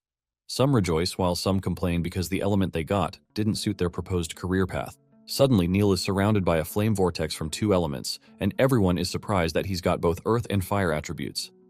At this point, they wonder if Neil is a genius for commanding both elements to his bidding. Excited, the muscle head ignites his flames and rejoices, while ordering the elements to obey him. He then glances over at Louis and declares that if Louis can't awaken, then he isn't his rival, so he says Louis shouldn't disappoint him. The others follow his line of sight, and they expect Louis to also shock them. But they see that there aren't any elements around Louis. The poor boy, on the other hand, concentrates very hard, and he wonders why he isn't sending anything. At first, he wonders if it's because he isn't from this world, but then he recalls sensing a little strange power when he sparred with Cain. Right now, Louis feels like his mind is being polluted, so he declares that his will won't break that easily. The boy screams and shatters the mental bind, smoldering his thoughts. Immediately, 4 colors of light gather around him, and this stuns the instructor because he remembers setting up a magic circle on the tile Louis sits on to sever the boy's mind from the outside. Louis then tries to touch one of the colors of light, but it flees from him. He then tries over and over to catch them, but fails at it. Confused, the boy wonders why he can sense them but cannot touch them. The instructor, who is still observing him, smirks while noting that Louis is dead wrong if he thinks escaping from the mental barrier is enough for him to awaken. The dubious man mentions how the confinement circle and the magic forbidden orb are what he used for Louis because there were people who wanted Louis crushed. And since they paid the instructor for it, he can't back down, so he waits for the ritual to end so that Louis can despair. After several hours, other students take their leave, but Louis and Kara are still meditating, so the nobles make fun of Louis and call him a letdown. Kara, on the other hand, senses something is wrong, so he informs Louis that there's a trap beneath his tiles. Without wasting time, Louis smashes the tile open, and he sees the magic forbidden orb directly under it. Confused, he wonders what the orb is, but Kara, who is on his way out, tells Louis to hurry up. Even though Louis is curious, he steps away from the broken tiles and concentrates. And in that moment, the students still left in the temple are surprised when they see the 4 colors of light forming a vortex around Louis. Surprised, the instructor wonders how Louis was able to awaken because even a master shouldn't be able to break through the confinement circle and the magic forbidden orb. The man then tries to act, but out of nowhere, Principal Aronian shows up and tells him to stand down. The other students who didn't see Louis awaken are surprised to see the principal, so they conclude he came to check on Louis, who had been struggling to awaken. Some even wonder if there's some secret between Louis and the principal. As the instructor watches Aronian walk away, he curses under his breath because their plan got foiled and nearly exposed due to the principal showing up. So later that evening, he meets with Jess and informs him that their plan has failed. Also, to be on the safe side, the instructor warns Jess not to contact him for the time being. All Jess can do is cuss Louis for getting away. Meanwhile, in the temple, Aronian contacts Kylie to keep watching Sid's movements because he doesn't want outsiders wreaking havoc in their academy. After getting rid of the obstacle, Aronian watches Louis and leaves the boy to figure out how to manipulate the elements on his own. Louis, on the other hand, observes the balls of light and notes that they are just like Cain had described. Back then, when Cain was educating him on the elements, Louis learned that the reason why monsters could use elements from birth, unlike humans who needed to awaken, was that they have magic crystals in them. Each crystal contains different elemental powers, and this is why these monsters could control different elements.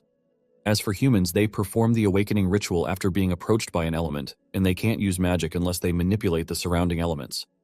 Cain tossed a magic crystal at Louis while explaining that one needed to train their mind and body right after being recognized by the element.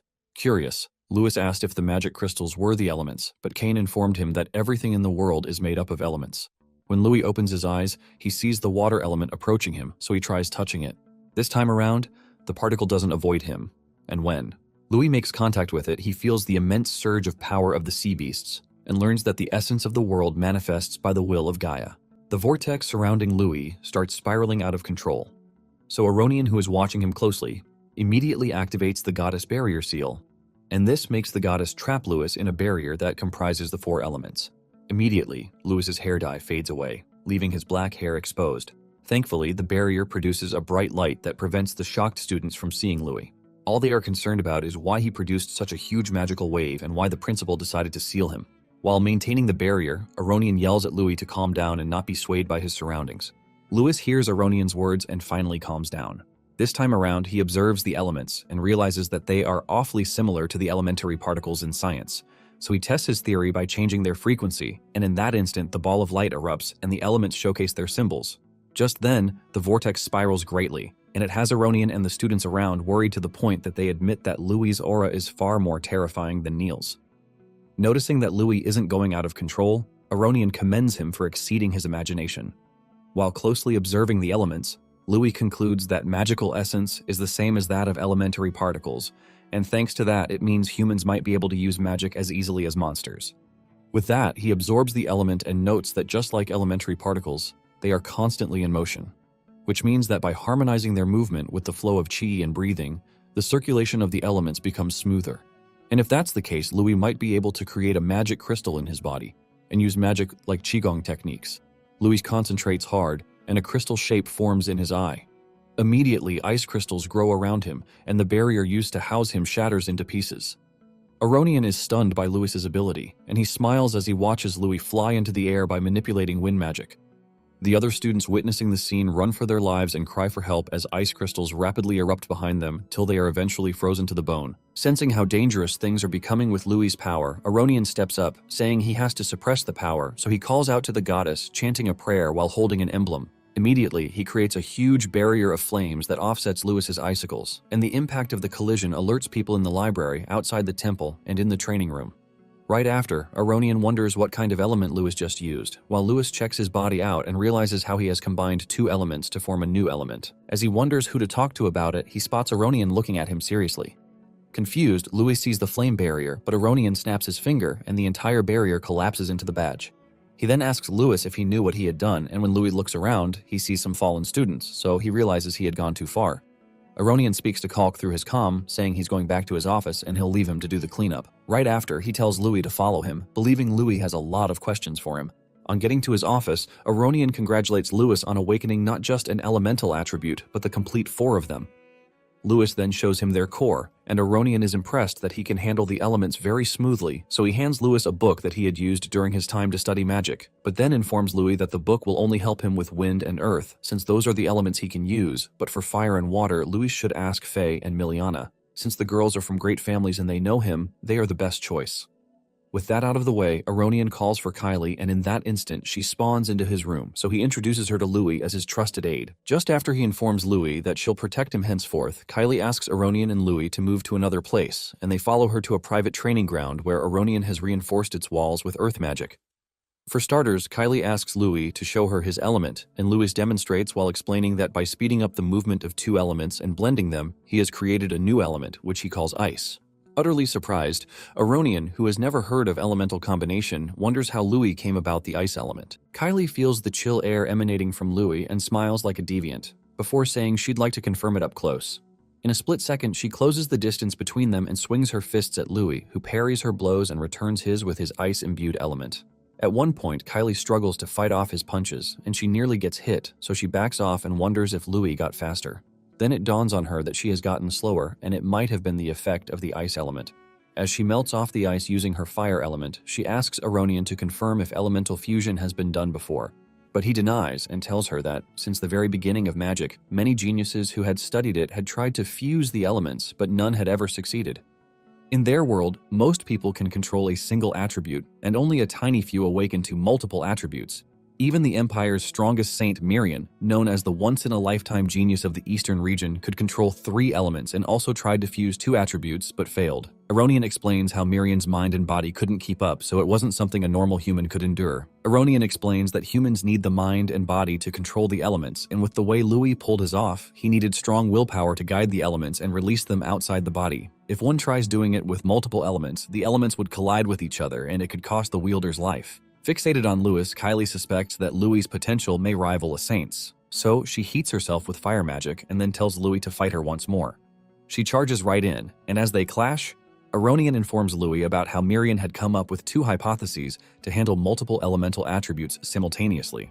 The first one involves obtaining a dragon-like body that can withstand the collision of the elements, while the other makes use of magic through magic crystals, just like the monsters. Louis asks him how it went, and Aronian reveals it was disastrous. Every one of the experiments failed, and it got to a point where the entire concept was forbidden. And this is why he's shocked that someone who actually could break the taboo had shown up. Louis realizes that the reason he didn't come across the failure most people had experienced was that he was circulating multiple elements through different pathways, hence preventing them from colliding with each other. Kylie interrupts his train of thought with a kick while saying he shouldn't get cocky, but realizes the situation he's in. Louis parries the attack and admits he does, so he states his case can spell a lot of trouble. She agrees and tells him that if word of his abilities gets out, they can't determine what will happen to him, which is why he should not do anything unnecessary. He agrees and tells them he'll say he awakened as a water attribute and ice element is simply an application of it. Aronian gets curious and he watches as Louis tells Kylie to attack him one more time. She charges at him with a flame fist and he creates a ball of water and suppresses it with so much pressure that it offsets the flames when they clash.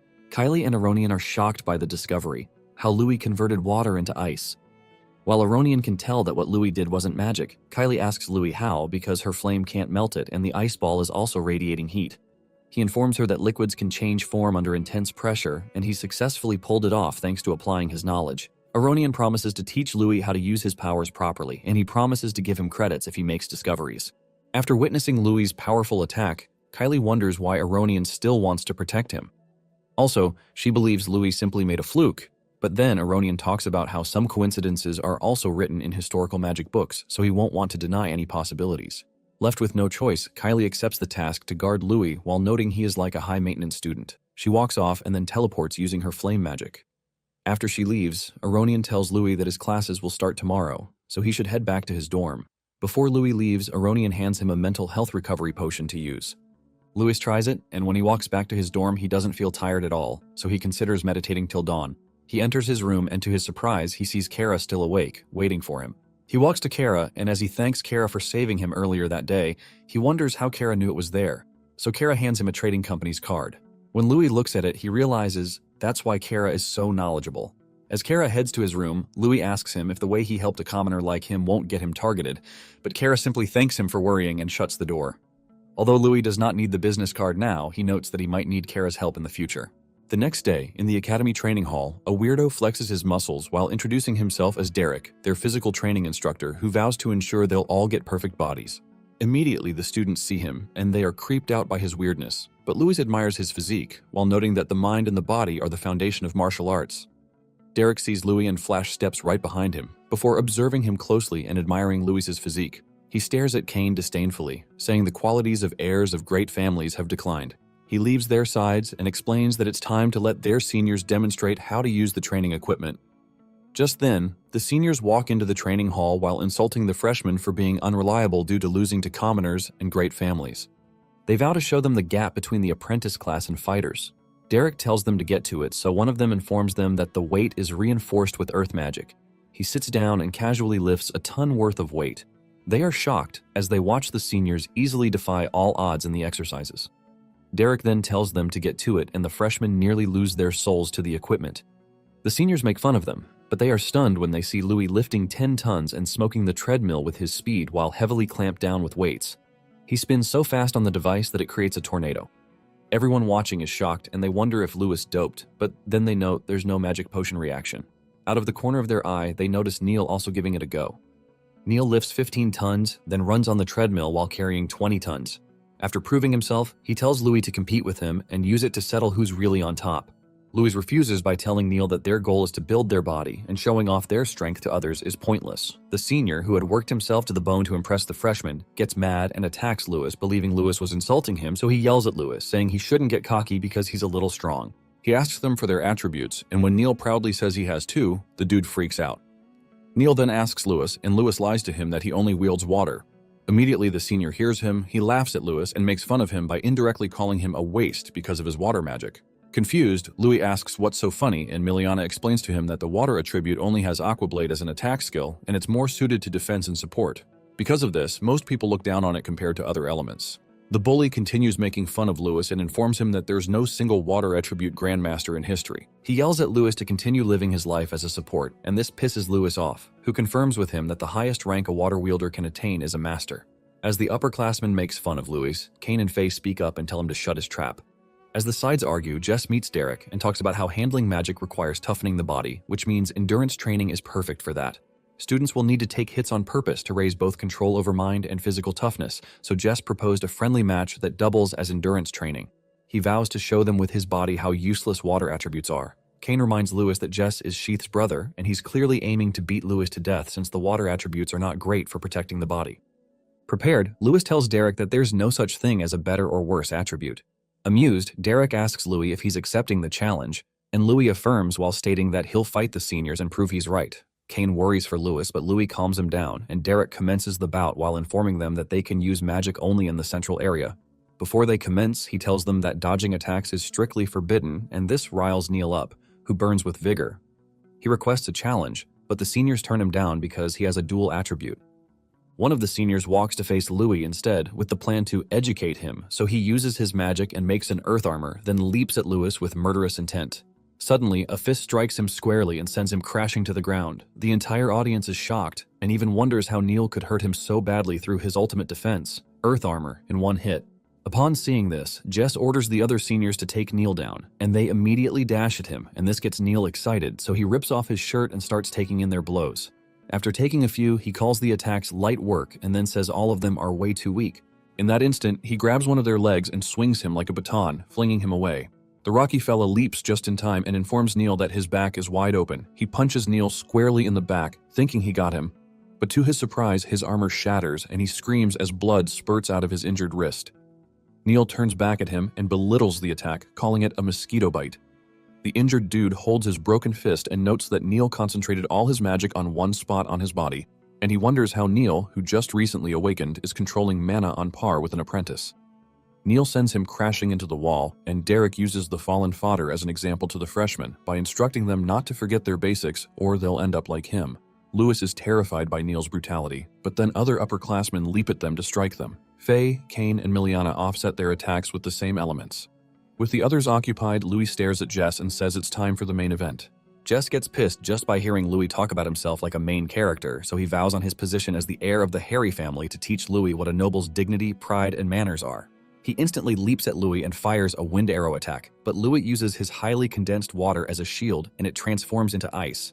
The ice shield stops the attack, and as it grows, Jess automatically backs off. By the time he looks at his hand, he trembles as he sees it frozen over.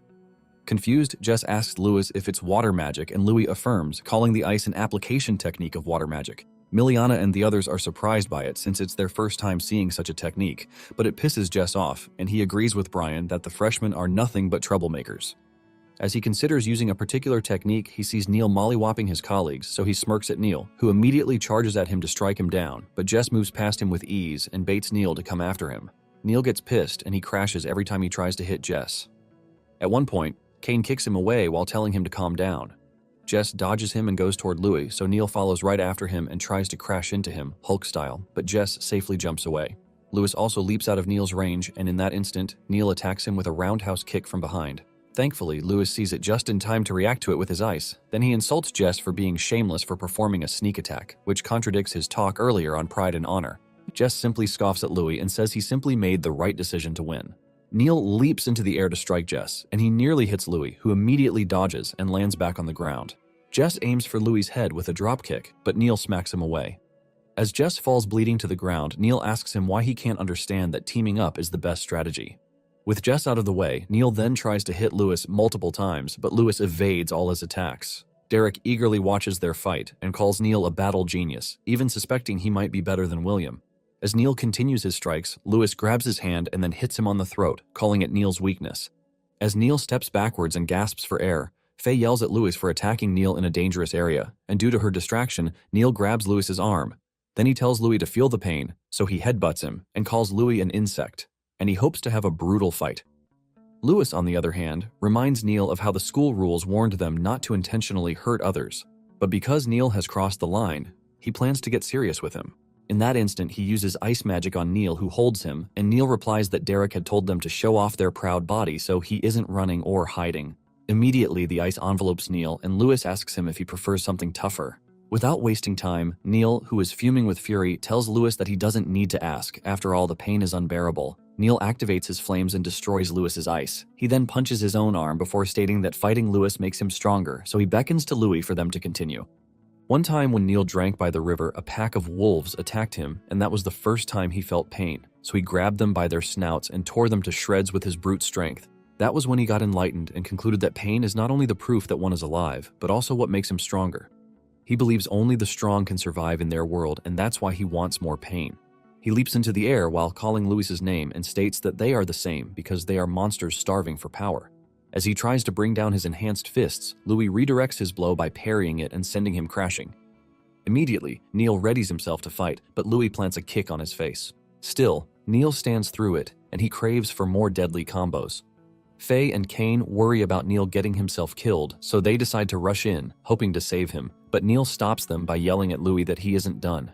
While he swings his fist, Louis wonders how to stop him without breaking the school rules, so he thinks of freezing him in place. He avoids Neil's blow and tells Neil to calm down before striking him in the chest with Ice Tempest. The move sends Neil flying and crashing into a huge ice barrier. Neil, despite complaining that it hurts, ignites, unleashes his flame magic, and his muscles tighten as if absorbing all the hits into energy which he plans to unleash. Derek is amused and he folds his hands, hoping to witness some drama from Neil, who tries to get back on his feet and prepares to continue fighting. Suddenly, Kylie spawns out of nowhere and knocks the daylights out of Neil. She calls him a muscle-headed idiot who has gone too far. Immediately, Derek sees her. He scoots over and acts like a fangirl, but she brushes him off, while warning him about how his taciturn attitude can nearly get a student killed. He complains about how her harsh remarks hurt, then clears the air by saying he would have stepped in if things got dangerous, but he only wanted to draw out their true potential. She looks at him with disbelief and informs him that she's been tasked to protect Louis, which means he should know why. As she leaves, she tells Derek that Aronian would like to see him in his office. Derek knows he's in it for a long talk, but then he wonders how strong the freshman can get. He orders Neil to put on his clothes and swears he'll let it slide just this once, but the next time Neil goes wild, he'll fuck his credits. Neil, on the other hand, only thinks about how he couldn't endure a master's attack and how he'll go broke just from buying clothes, so he concludes he'll hunt monsters for cash. The bell rings, and the teacher calls it a day for them, so he orders the upperclassmen to go first while the freshmen rest and drink some potions. He promises to push them harder from their current status, and he warns them not to cower or cry. Kane meets up with Louis and asks him if he knows the number of times freshmen have beaten their seniors. Louis struggles to answer since he isn't a dork, so Kane tells him that it's been 3 times that such an occurrence has happened in their school, despite the 100 years since their school was founded. Not only that, in those years where the freshmen beat their upperclassmen, several grandmasters came from that freshman class. Louis asks him for the recent set, and Kane says it was the year their fathers enrolled. As Jess and his lackey leave, the lackey apologizes and thinks about taking care of Neil and Louis in the shadows. But Jess calls the 2 freshman geniuses who stand head above the rest. Then he praises his follower for doing well. He calms the boy by telling him there's no need to rush, because they'll have plenty of chances for revenge. After all, no matter how much of a genius they are still citizens of the Empire, and as nobles, Jess and the others are the key people who control their fate. Later that day, Faye talks to Miliana about Louis's talent for water magic, and she believes that if Miliana sticks around Louis, she might get stronger. Miliana instantly admits that she cannot copy Louis's technique because not a single person has ever used such strange techniques. Miliana realizes she has to come up with more water attribute attack options. Faye tells her not to worry that much about it since she's still young, but then Miliana steals her resolve, admitting that she has to push herself for her family's sake.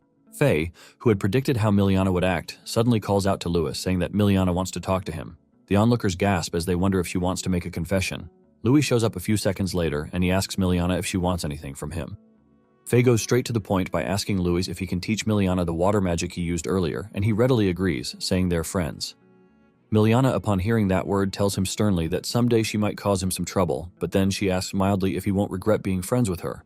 Louis disagrees and tells her he will never betray his friends, but she nods while saying she didn't want to drag him into this, then she bolts away. Faye chases after her, and Louis realizes they've all got their circumstances, and if there'll ever be trouble, he might be the one to cause it for everyone. Curious, he asks Kane if he knows anything about Miliana, and Kane tells him that Miliana is the daughter of the Royce family and the granddaughter of a grandmaster. Back when her grandmother was alive, the Royce family was thriving, but after she passed away, they lost their influence.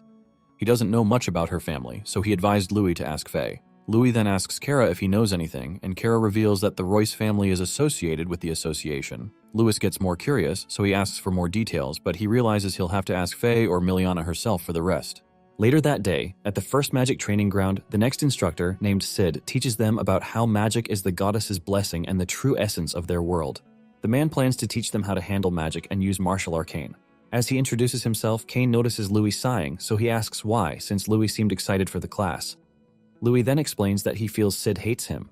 Immediately, Sid shows up and scolds him, saying he shouldn't chat while the class is going on. He then minuses a credit from them while stating he's not like Derek, so if they continue interrupting, they'll eventually hit 0. As he walks off to continue his lecture, he scolds Louis once more and subtracts a point, stating that Louis should learn proper noble etiquette, culture, and how to behave as a student.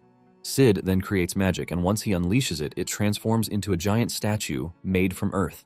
He continues his explanation on how one needs to master both magic and martial arts to use martial arcane in real combat. While amping his hand in mana, he tells them that if they want to become a full-fledged apprentice, first, they must learn to manifest mana into a weapon, and once they've done that and can cover their whole body with arcane armor, they can become a fighter. In that instant, the mana takes the shape of a sword, and he swings it while telling them to control mana with their body, connect with it through their mind, and channel it through their movements.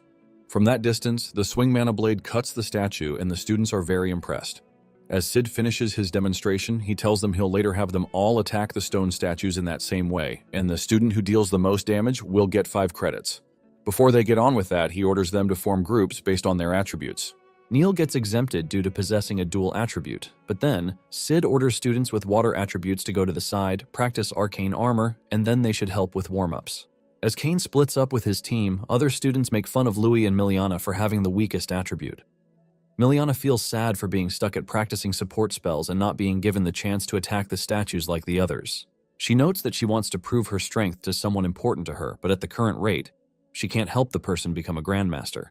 After listening to her, Louis wonders who she's talking about, and he even suspects the person is someone from the Arcanist Association, so he asks Miliana what's wrong, but she shakes her head while saying it's nothing, and it doesn't have anything to do with him. Curious, he asks her why she's fixated on attacking since water magic is used more for support magic and other attributes. He talks about how important it is to disrupt enemies and protect allies, but then Miliana tells him she wants to become a grandmaster and restore the Royce family, and to do that, she must have the ability to attack and defend. She then mentions that the goddess wouldn't create an incomplete attribute and there must be powerful attack spells for water, just like the others. Miliana goes on about how she tried boosting the Aqua Blade with magic potions and developed multi-hit versions, but in the end, it couldn't make up for the water's lack of firepower. As she wonders if water cannot reach Grandmaster, a fellow student calls out to her and instructs her to warm him up with Aqua Shield when it's his turn. A few moments later, he tries to attack her with wind, but she blocks it with her water shield. While at it, Louis relates to Miliana and realizes she's similar to him from his previous life. Back then, he was made fun of for researching martial arts when he could not exercise due to his awful asthma. During those times, they'd bully him while looking down on him and instructing him to give up on impossible dreams and die. He sees how she's still pushing like him, despite the odds against her, so he wonders if, like the case of Kane, he can show her a new martial path. With that, he takes a step forward and helps her create ice, which drives the other student away. He eagerly tells Miliana that he believes in water's potential. Then he asks her to watch his technique. She blushes, seeing how close he is, and asks him if he's serious. To prove himself, Louis calls out to Sid and asks if he can also try attacking the statue, but Sid warns him that failure to damage it will cost him some credits. The harsh man looks down on Louis while insisting that Louis should keep practicing mana control for the time being, and he asks Louis if he plans to use ice magic. Louis tells him he has thought of a better way to increase the power of water magic attacks. On hearing this, the other students laugh at him, believing it's impossible, and even Miliana tells him how the statues are special artifacts made from rare magic ore and reinforced with earth magic, and that's why a normal water spell won't scratch them. She worries about Louis losing all his credits, but he pats her, saying it's fine and he's got a plan. He walks straight to the statue, and while grabbing some sand, he notes that the people of this world don't know of the saying that what is soft overcomes hard. With the sand he scoops up, Louis notes that if he applies high pressure and fire at the statue at high speed, it'll become a weapon that can cut through anything. In that instant, he slices the statue multiple times with the jet stream pressure, and the students who at first wonder if anything happened see as the statue is cut into pieces. Even Sid is shocked to see such a reinforced statue fall into pieces like a sashimi. With that, Louis tells them it's the power of water magic. Later that evening, as the students leave for their dorms, Kane makes fun of Sid by telling Louis and Kara how Sid's face went pale when he saw Louis pull that impossible move, and after handing Louis 5 credits, Sid bolted from the room seconds after the class ended. Louis, on the other hand, says he was so focused on water training that he didn't look at Sid's face. Kane then suggests they inform Faye about the water magic Louis had used because she's been working hard to find a new path for Miliana, and she's been buying her a lot of pricey mental recovery options. He reveals that Faye plans to rent the training room in her free time for extra practice, and it'll be a good chance for Louis. Kara casually mentions how renting the training room costs 30 silver coins, and the pricey mental health recovery magic costs about 300 gold coins. This shocks Louis, who finds it insanely expensive. So he reaches out to Kara and asks him for a favor, stating that they've got a training mission in a few days. On D-Day, Derek marvels at the students, commending them for improving their physical stats. So he informs them that they'll be taking part in academy training missions, and it's their duty and chance to get stronger. Since their current meetup spot is right outside the Great Forest, Derek tells them about how the academy is connected to the forest, which used to be a territory that housed powerful monsters, but now it simply serves as a border to other nations. Derek tells them that monsters still live in the forest, and the closer one moves to the forest's center, the more powerful the monsters they meet there, and the opposite can be said about the edge of the forest. Derek then reveals that the academy was built nearby partly to defend against the Empire from the monsters in the forest, and it's why they send students periodically to help exterminate some monsters during their training missions. He tells them that magic crystals gotten from the mission can be exchanged for credits and rewards when they return, and the student with the biggest loot gets a bonus. However, if they push their luck and end up fighting monsters above their power, and they need Derek to rescue them, they'll lose a credit point. While Neil prepares for the onslaught, believing it's the time for him to cut loose, Louis tells Faye that he plans to use the real combat experience to train Miliana, since such a position is the best time for people to show their real power. With that, he suggests they form a team of 5. After all, they've got the teamwork, and it's very efficient compared to paying to rent the training room. Once Faye asks Miliana about her opinion, Miliana immediately agrees, so Derek tells them they'll go first and will take their first training mission together with some seniors. He calls it a good chance for them to take advantage of their experience and learn a lot. Unfortunately for Louis, the seniors are Jess's crew, and they tell Louis's team about how dangerous the forest is, so they should peel their eyes open and ensure they don't get themselves killed. Louis tells Jess not to worry about them because people only grow when they overcome danger. Jess feels insulted, so he calls Louis a cocky brat while he walks off towards the forest with his crew and instructs them not to help Louis's team if a fight breaks out. Kane briefs Louis about Jess's team by saying that the team can't directly interfere in the training mission because the teachers always watch, so Jess and his crew will try to lure them into the forest and try to make them fight stronger monsters. Louis sees potential cash in the mission, so he agrees to it, and Kane calls him a piece of work. Some minutes later, as the seniors walk into the forest, Louis asks around after learning that they are in the behemoth's territory, so he wonders if there are still a few in the area. But Kane tells him that the Saints have vanquished all the remaining behemoths. Like a ranger, he tells Louis that they'll only see fight-class monsters at the outskirts, so he asks Louis if he wants to fight them later. One of the seniors reveals that fight-class monsters are often taken down by several fighters working together, so he feels insulted and believes the freshmen are daydreaming for thinking they can fight off fighter monsters on their own. Just then, a fighter-class grand bear appears right in front of them, so the senior leaps to a tree branch before saying he'll leave them to handle it while he watches them. After observing the bear, the senior notes that the bear looks very strong among the others of its class. With Louis' signal, everyone takes their battle position, and the bear roars at them. They charge right at it and evade its clawed swings. Kane especially uses wind magic to avoid being sliced off. Then he attacks the bear with his twin blades by using gravity as momentum. But the attack deals no damage. The bear tries to swat him, but Kane evades, and before the bear can do a follow-up, Kara shoots flame at it. The bear gets pissed, but Miliana binds it with water magic before hurling it deep into the forest. Surprised, Louis asks Faye about Miliana's move, and Faye tells him that it's Miliana's original move, which is the combination of water magic and jujutsu. Impressed by Miliana's move, Louis dashes right below the bear and says he cannot afford to fall behind. Then he kicks the bear far into the air and compresses water magic before throwing it at the bear like a Rasengan, and immediately it strikes the bear, and the monster dies. The entire party is shocked at Louis for killing the bear in one move, when other attributes barely scratched it. Louis then informs them that he used steam, and to achieve the result which killed the bear, he simply compressed heated water to a point that, when released, it detonates, resulting in steam which can burn targets and even interfere with their breathing. Louis explains how tough skin cannot protect oneself from internal damage. As Miliana wonders if she can perform it, Louis hands her the rings and tells her that he asked Kara to get them from his trading company because with them, she can use the other elements. Louis got the idea from watching Sid, and then he noted that he could openly use his multiple attributes. As Miliana thanks him and puts on the ring, someone fires a fireball at her. The fire attack barely misses, and it vaporizes the bear. The upperclassman who was watching them quiver as he watched the bear was instantly charred. Louis tells them that something is getting closer, and the senior freaks out after seeing multiple blaze kongs heading their way. While hiding, Kane calls the monsters bad news, but Louis, who has no clue what the monster is, asks Kane to fill him in, so Kane tells him that the monster shouldn't be anywhere near the academy, and he finds it unbelievable that a pack of them has revealed themselves. The blaze kongs feast on what's left of the bear, and the others watch with fright. Kane suspects that other students might also be in danger, as they might have come across multiple blaze kongs. Just like he predicted, a lot of them scamper around after coming face to face with the blaze kongs, and Derek has his hands full rescuing the fallen students. Neil, on the other hand, doesn't back down, and he cracks his knuckles while preparing to fight a blaze kong. Sid also shows up and orders the students to run while he deals with the situation. Louis wonders why monsters that shouldn't be at the forest edge are showing up, but just then, a blaze monster appears right behind Brian. Brian instinctively covers himself with earth armor to protect himself, but the blaze kong smacks him so hard to the floor that his armor shatters and leaves him trembling from immense pain. The kong tries stepping on Brian, but out of nowhere, Louis appears and lands a dropkick on the monster, and the attack sends it crashing. Immediately, Louis orders Kara and Miliana to take the seniors and run while the rest stay back with him to fight the monster. Before leaving, Miliana wishes them a safe return, and they promise to catch up soon. Just then, the monster gets up and charges a flame cannon at them. Louis immediately orders them to dodge, so they leap in different directions.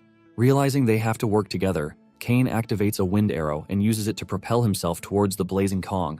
The monster tries to grab him, but Kane slashes its arm. As it screams in pain, Faye follows up with a flaming attack to the head and bonks it to the ground. Kane calls her a muscle brain as she doesn't stop there, but instead activates her secret moon lance and unleashes multiple strikes on the monster. While at it, she sees its core, so she fires a lance, which causes a huge explosion and not only cracks the core, but also gets rid of the monster. Faye then poses right after defeating it, but Kane tells her not to let her guard down, and right behind her, another blaze kong appears and fires its flame cannon at her. Thankfully, Louis blocks it with his ice shield, then he freezes the ground up until it traps the monster in a huge block of ice. Faye thanks Louis for saving her, and she can't believe that the ape still survived being trapped. Suddenly, it breaks the ice with its flame cannon, so Louis pushes Faye out of the way. They watch it in shock as the monster's wounds close very fast. Louis gets an eerie feeling and notes that it's similar to what he got from Neil back then.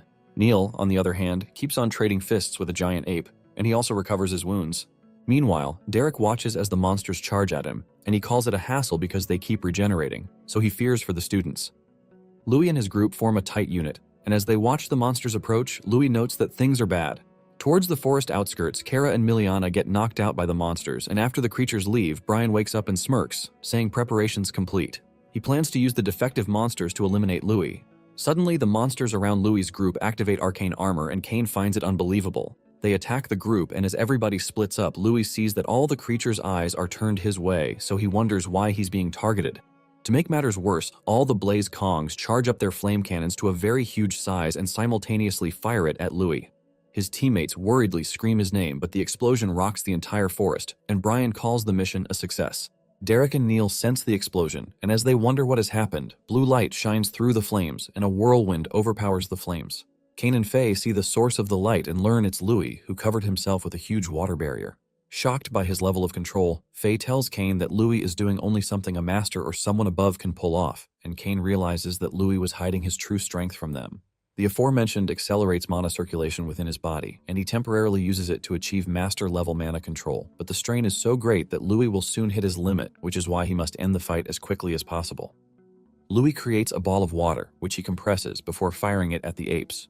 A huge stream of water shoots out at them, and he freezes the ground. Louis follows up by hoisting himself with ice, and the high-speed movement helps him charge towards one of the apes very quickly. He lands a fist on the monster and ice grows out from it, causing the monster to die. Another monster tries to attack him from behind, but as soon as Louis's foot touches the ground, he creates ice, which boosts him away from danger. The monster's fist hits the ground, and it is surprised that its fist is covered in ice.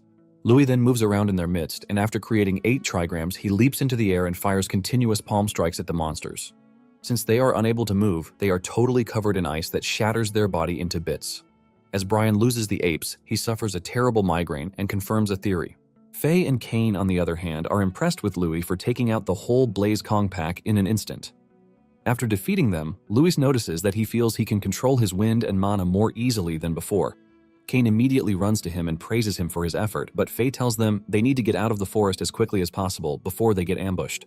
To her surprise, Louis tells them they are fine because the teachers have come to help. Shortly afterwards, the teachers show up, and Brian grits his teeth before punching himself in the chest and saying, "Louis got lucky this time." Moments later, Aronian appears in the forest, and he sees a lot of collapsed students. He spots Louis, Faye, and Cain and asks them if everyone is safe. Cain and Faye inform him that Louis had taken down several Masterclass Blaze Kings on his own, and without him, they don't know what would have happened.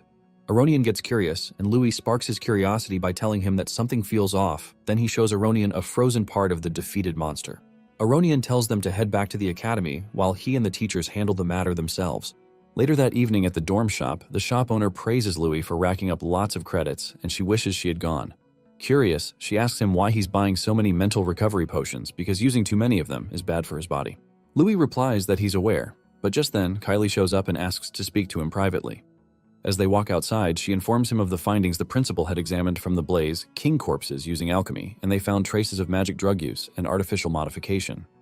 She tells him his hunch was right, and he realizes that the whole incident was deliberately triggered by someone. Kylie tells him that the principal suspects it was done by enemy forces who were probing them, and it's most likely that certain people grew impatient now that His Majesty and Mirian are getting on in years, and the king hasn't named a successor. She feels it's the best time for the opposing forces to knock out other candidates and gain control over their supporters' children. With the Academy being a major force in the Northern Empire, how it positions itself going forward is going to matter a lot, which is why the forces are trying to probe them. On hearing this, Louis remembers the monsters were targeting him, so he feels they weren't sent on a succession struggle. Kylie taps him and tells him she'll keep investigating on her end and help him with anything she can. As she walks off, she tells him to keep getting stronger and live up to the principal's expectations. Louis takes one of the potions and takes a gulp, and he vows he intends to get stronger. He walks off to meet his friends and says there's no time to drag his feet. Somewhere else, Brian meets his dad, Prince Vaughn, and tells him that the modified monsters showed an increase in combat ability within a set range, but the results fell below expectations.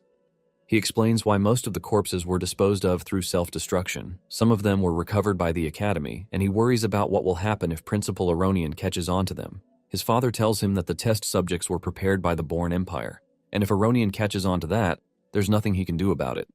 More importantly, he looks at Louis's photo and calls him the child of the curse. He says he had his suspicions for a while, and now that he has confirmed his terrifying presence, he believes the principal is helping conceal Louis's identity. Brian gets pissed and calls Louis a hindrance to the plan, but his dad doesn't agree. As he burns the photo, he asks Brian if he steps around insects when he walks, but Brian reminds his old man that Louis is the cursed child who'll bring about destruction. As he tries to finish what he was saying, his old man stops him by saying Louis isn't someone to fear. Then he orders Brian to send information about Louis to the upper ranks of the association. Once Brian confirms it's the Arcanist Association, his dad tells him they'll make use of the so-called goddesses' advocates to dispose of Louis. After all, it's part of their job to get rid of the child of curse. Brian's dad's rule is to deal with troublesome problems without getting his hands dirty. One time at the training grounds, Louis meditates, and as he concentrates, Cain attacks him, but he easily evades the slashes like he can read them from a mile away. After trying for a while, Cain immediately gives way to Faye, who fires a flame arrow at Louis, but Louis immediately readies an ice barrier to counter her attack. After the collision, he jumps back but then senses an incoming attack. so he creates ice with his foot to stop it, but then it explodes close to him. Faye and Kane marvel, believing they've won, but Miliana tells them it's too soon to celebrate, and Louis has probably already seen through their plan. Just then, Louis walks through the dust and tells them they've acted well, then he commends Kane's movement and tells him he has nailed the hit-and-run tactics. He mentions how Faye boosted her spear's power by adapting their unarmed moves, and lastly, Miliana hid Kara's item with mud. He tells them the only reason he could notice the abnormality was because of his cold senses. If not, he'd have been blown away in an instant. Kane gets frustrated because they couldn't put a scratch on him, so he sighs and admits that they still can't catch up to him. Faye is amazed that Louis can sense their movements with Kai, but he downplays it and explains to them that it's a technique that involves the circulation of mind and mana. He says he's still researching it and promises to teach them how it works next time. Kara hands him a recovery potion, and as Louis takes a gulp, Kara blurts out how it feels like Louis isn't from their world, and this makes Louis nearly choke on the drink, so he spits it out and asks Kara why he made such a deduction. Kara then explains that the reason he thought of it was that Louis openly shares his secrets, rather than keeps them in the family, since that's what normal people do. Louis tries to play safe by saying the whole family tree doesn't go with him since he's a commoner, and also Kara and the others teach him just like he teaches them. So the whole otherworlder thingy doesn't apply to him, and it'd be best if they all get stronger together. Faye ruins the sappy mood by reminding them they have to rest since they have martial arts class the next day. She also warns Louis not to sneak up and train alone because she doesn't like it if any of them secretly tries to get ahead of them. With that, they bid Louis goodbye, and just after they leave, Louis takes a look at his recovery potions and notes he's almost out, so he notes he'll trade for more. As he picks a sample to gulp, Kylie appears right by his side and stops him, then she asks him what he's been doing since he took one the previous day. She warns him that taking too many of the mental recovery potions will turn his brain into mush. Louis looks at the potion and then remembers how not only did he vow to become a grandmaster so he can get ownership of the orphanage from the association, but also the struggles he has had to get to where he currently is, and the difficulty that awaits him in the future. He tells Kylie that he's got things he needs to do, and for that, he has to get stronger. He assures her that he'll be careful not to overdo it, so he's fine. Internally, Louis notes that with the help of the potion, he can double his training time, since he doesn't have the luxury to take things slow.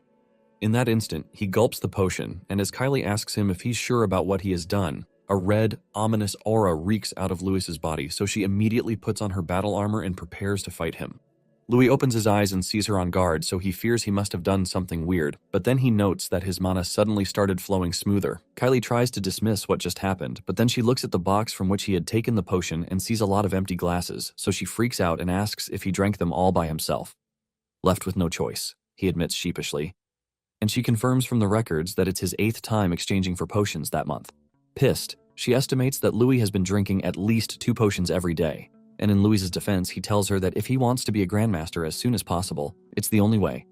Also, his body hasn't shown any problems. Kylie yells that becoming a grandmaster isn't that easy, and what Louis needs isn't drugs, but the basics. She believes that even if he can't feel it, she's sure his insides are a wreck. The weird sensation from earlier also worries her, so she plans to tell Aronian about it. Without wasting time, she grabs him and walks him out of the training room with her, and they head to the facilities to do a magic potion check to see if there's anything wrong with his body. At the principal's office, Aronian collects Louis' blood sample to watch as it reacts with the mental recovery potions, but then he finds it strange that he isn't seeing any sign of damage. Instead, the blood looks more active than before. Kylie objects by informing him that Louis has been spacing out recently and clearly acting abnormally, and just a moment ago she got a chill radiating killing intent from him like that of a monster. Aronian agrees with her concerns, but seeing that Louis's mana increased, he wonders if Louis got enlightened by the potion. Then he also wonders if Louis's reaction is one of the traits of being the cursed child. He observes Louis while noting that the price of mana is a rule set by the goddess of their world, and neither humans nor monsters should be able to ignore it. He brushes it over by saying there's a lot they do not understand, and they shouldn't rush into a conclusion. Kylie raises her concern about how there's something wrong with Louis's body, but Aronian simply walks off while stating that alchemy and potionology are still developing fields, which means they do not fully know how potions affect their bodies. Also, Louis's special condition makes it harder to say. While Kylie asks Aronian if Louis has other secrets, he looks at their potions and notes that alchemy in the current world basically is the fusion of materials as they are, and it should be the reason why some components clash with each other. Now, if they remove the unnecessary parts and make a purer drug, they might figure out which ingredient is the problem. After letting them on his hypothesis, they prepare a vast amount of equipment the following day, and he's amazed by Aronian's influence. Kylie asks him what he plans to do with the bottles because she believes they do not make use of them while making potions, but then he tells her he'll let her know when he's done, so he gets into it, and a couple of minutes later, Aronian is shocked after realizing that Louis has extracted each ingredient inside the potion one by one. As Aronian examines it, he suggests Louis studies potionology under him because he believes he'll become a leading authority in the field and might even surpass Mirian someday. Louis agrees, and Aronian happily pats him and agrees to give him double points. Kylie, on the other hand, is wary of him, and she wonders if Louis even has a weak point. Later that day, Louis reads up on the potion itself and learns that they are made from natural plants, and plants need soil and water to grow. As he realizes that earth and water are symbols of life, the room lights up once more, and Aronian and Kylie are shocked. Aronian calls it enlightenment, and they watch as Louis creates plants just by thinking of them. While Aronian calls it the power of creation, Louis displays it by saying he just gave fertile soil the moisture of water so that new life can sprout, and he'll call it the wood element. Curious, Kylie goes close to him and tries touching the plant twirling around Louis, but the thing bites her and multiple plants charge at her. She gets scared and burns them with her fire, and this causes the plants in general to be terrified of her. Surprised that Louis can use the plants to attack, she can't believe how fast he's growing. As if that isn't enough, Louis tells them to watch, and he demonstrates the greatest strength of wood attribute, which is healing magic. Aronian is bewildered as he learns the reason behind recovery potions might be linked to the wood attribute power. Louis confirms his guess and says the biggest difference between potions and raw plants is whether they contain elements. Aronian absorbs what he just learned, and he agrees to provide potion materials for Louis henceforth. Louis thanks him, but he tells Louis not to bother after all. He'll be the one making the potions. Also, he asks Louis about how in the human world strength is just one factor, and for that reason, if he wants the power to change fate. Later that night, Louis follows Aronian to the Academy's underground cavern and magically grows some plants, which impresses Aronian, who finds it amusing, and admits that no matter how much he sees it, he can't get used to seeing such rare plants grow that fast. Louis tells him that the rarer the plants, the more mana they consume, and he has reached his limit for the time being. Aronian agrees and states that everything in their world has a price, and after observing the grown plants, he tells Louis that, compared to the others, the price Louis pays is cheap. He notes that Louis didn't just purify the potions to reduce their side effects, but he also applied wood magic to create new potions. He praises Louis, saying he's the only one who could pull it off. Louis takes a look at the special potions he has made, then Aronian tells him that since he wants a shortcut to get stronger, he'll need to fight a strong opponent. So he offers himself as Louis's opponent, and Louis readily agrees, telling Aronian not to hold back. He gulps each of the potions and then dashes at Aronian, and in that moment, an explosion occurs from their impact. Kylie watches them fight, and she calls Louis a monster. After their clash later that day, Louis takes a shower, and he notes that Aronian didn't hold back while fighting him, and without the few potions he had drunk, he would probably be bedridden after the fight for a month. Just then, he sees Kara looking at a spilled potion, so he lies to Kara that it was a potion he got from the principal. This was something Aronian had told him earlier to mention to cover his tracks, but Kara shocks Louis by walking closer and accusing him of making them. Louis tries to deny it at first, but eventually gives in, so he asks Kara how he knows about it, and Kara tells him that the principal is quite old-fashioned. Louis admits that Kara sees through everything, then he tells Kara to keep it a secret. The mute boy simply dips his hand into his shirt and hands Louis a contract with insanely good terms. He then speaks in parables, and Louis realizes that by letting the trading company handle the potions, no one can find out that he's the creator. Kara strikes a deal whereby he profits from the sales but covers Louis's name, and Louis internally agrees it's safer that way, so he adds a few conditions. First is to avoid extra trouble. They'll weaken the potion's effect before selling it. The second is that the candy's trading company has to support the Rashira orphanage. Kara immediately snatches the paper after learning of the conditions and signs it, and they have a deal. Impressed, Louis shakes him and offers him some advice as his new business partner, believing it'll help the company a lot. After briefing him on it, he walks to the room and promises to have the potions ready by the next day, so he bids Kara goodnight. Once Louis goes back inside, Kara lets down his hair, and he looks like a pretty girl. Some minutes later, two birds fly into the dorm and transform into beastkins who wait for Kara to come out of the bathroom. Immediately, one of them sees him and tries to jump at Kara, but he whacks her on the head and the folk drop to the ground in pain. The beast lady then complains about being hit after managing to get into the dorm, so she begs him to cuddle with her a little. The other beast folk apologize and say they have to keep their stay brief so they don't get noticed. Kara's towel comes off and it reveals her melons, proving that Kara was a lady all along. She then hands them a parchment, and they yell after seeing its content, believing she might have lost her mind for taking Louis's side a lot. The other bird folk think about the plan succeeding and note that their trading company will be one of the top firms in the area if the plan bears fruit. He calls Kara a genius, but she tells him that it's Louis who came up with the idea. Utterly shocked, they wonder how someone so young could think up such a grandiose plan. But Kara simply tells them that Louis has potential. They worry about Louis betraying her and supporting a different heir to the throne, so Kara tells them that she needs a favor from them, which is to have the Rashiera orphanage under her control. When they hear Louis's condition, they admit that he's too kind, and with nothing else left to discuss, Kara dismisses them and they fly back to their base. She then walks to the window, while noting that the midterms are coming up and she'll need to move her plan along. For that to happen, she wants Louis to show her how far his potential can go.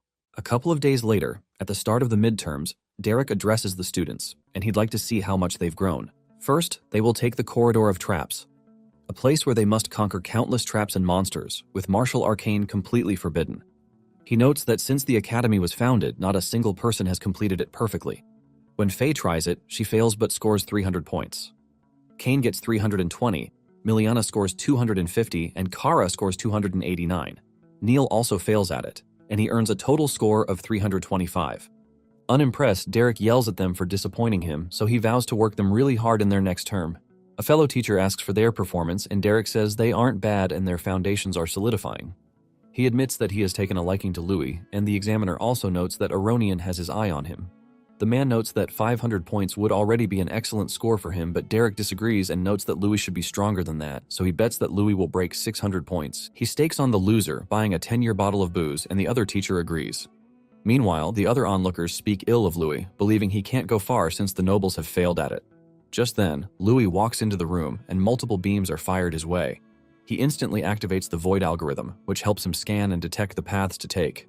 Then, he activates his muscles, and he takes the path to evade the beams, then he jumps into safety. As he continues his run, the floor opens up, so he boosts himself mid-air to avoid falling into the pit. But right after he lands, a giant goo falls on him, so he jumps away and learns it's a slime monster he'll have to face. The creature fires multiple slimes at Louis, but he deflects them all to a different room, which squashes them like a bug. Without giving him time to waste, multiple cannons fire at him, and more jet slimes also home in on him from the opposite direction, so he jumps out of the way, and the attacks clash into each other. Louis notes that he's processing a lot of data, but no matter how complex it is, as long as he sees the core, he can reach the answer. With the calculations complete, he lands in a safe zone and sees the optimal path to take to avoid the barrages, so he follows it and evades like he has precognition. And this surprises the teacher, who wonders if Louis knows the correct route. Just by watching him, the man can tell that Louis isn't just dodging every attack, but also neutralizing the monsters and traps at the same time. Derek chimes in and tells the man that he hasn't seen anything yet because he believes Louis might break the record. Louis keeps on moving forward, evading all the attacks and training his way, and when he tries to deflect one attack, it avoids him, and Louis realizes how fast it moves. The attack then transforms into Echo Bats.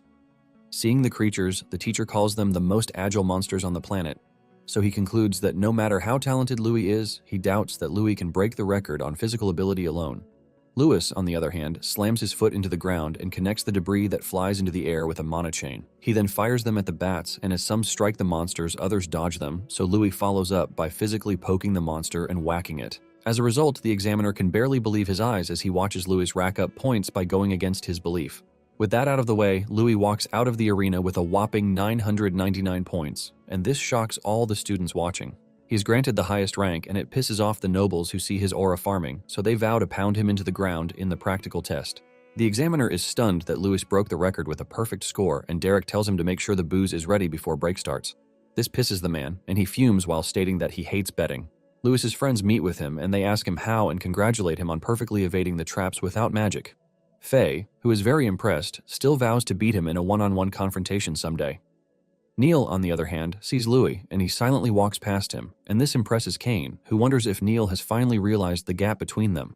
Louis says it's the other way around, and he can sense the demonic blood from Neil. With that, Derek concludes the technical test, and then he tells them that it's time for the practical combat test. He orders them to draw their lots in order and informs them they are free to go all out. He also adds that he's sure a lot of them have been looking forward to this part of the test. Jess happily speaks up and says he cannot wait to see who he's matched with, so he can give the juniors some direct guidance. He dips his hand into the lottery box and his magical ring selects a card. Before looking at it, he notes that Louis is a troublesome man whom he plans to hit when he's worn down. After that, Louis and his friends draw their lots and they learn they are in different brackets, so they realize it won't be until the finals before they go head-to-head. Faye tells Kane that he can't go into the finals unless he beats her since they are in the same bracket. Kane, although pissed about it, wonders who Louis is grouped with, and Miliana speaks up, saying she's with Louis. She believes that if they keep winning, they'll end up fighting sooner or later. Miliana takes a look at her opponents and sees they are all seniors. As they see the upperclassmen giving them death stares, Louis vows to give it everything he's got, so he tells Miliana a few tips.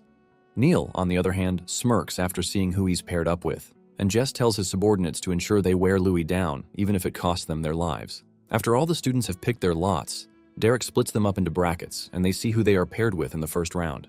Kane and Faye are paired to fight. Miliana will face her senior, and lastly, Neil will go against Louis in the first round. After announcing the contestants, Derek commences the match.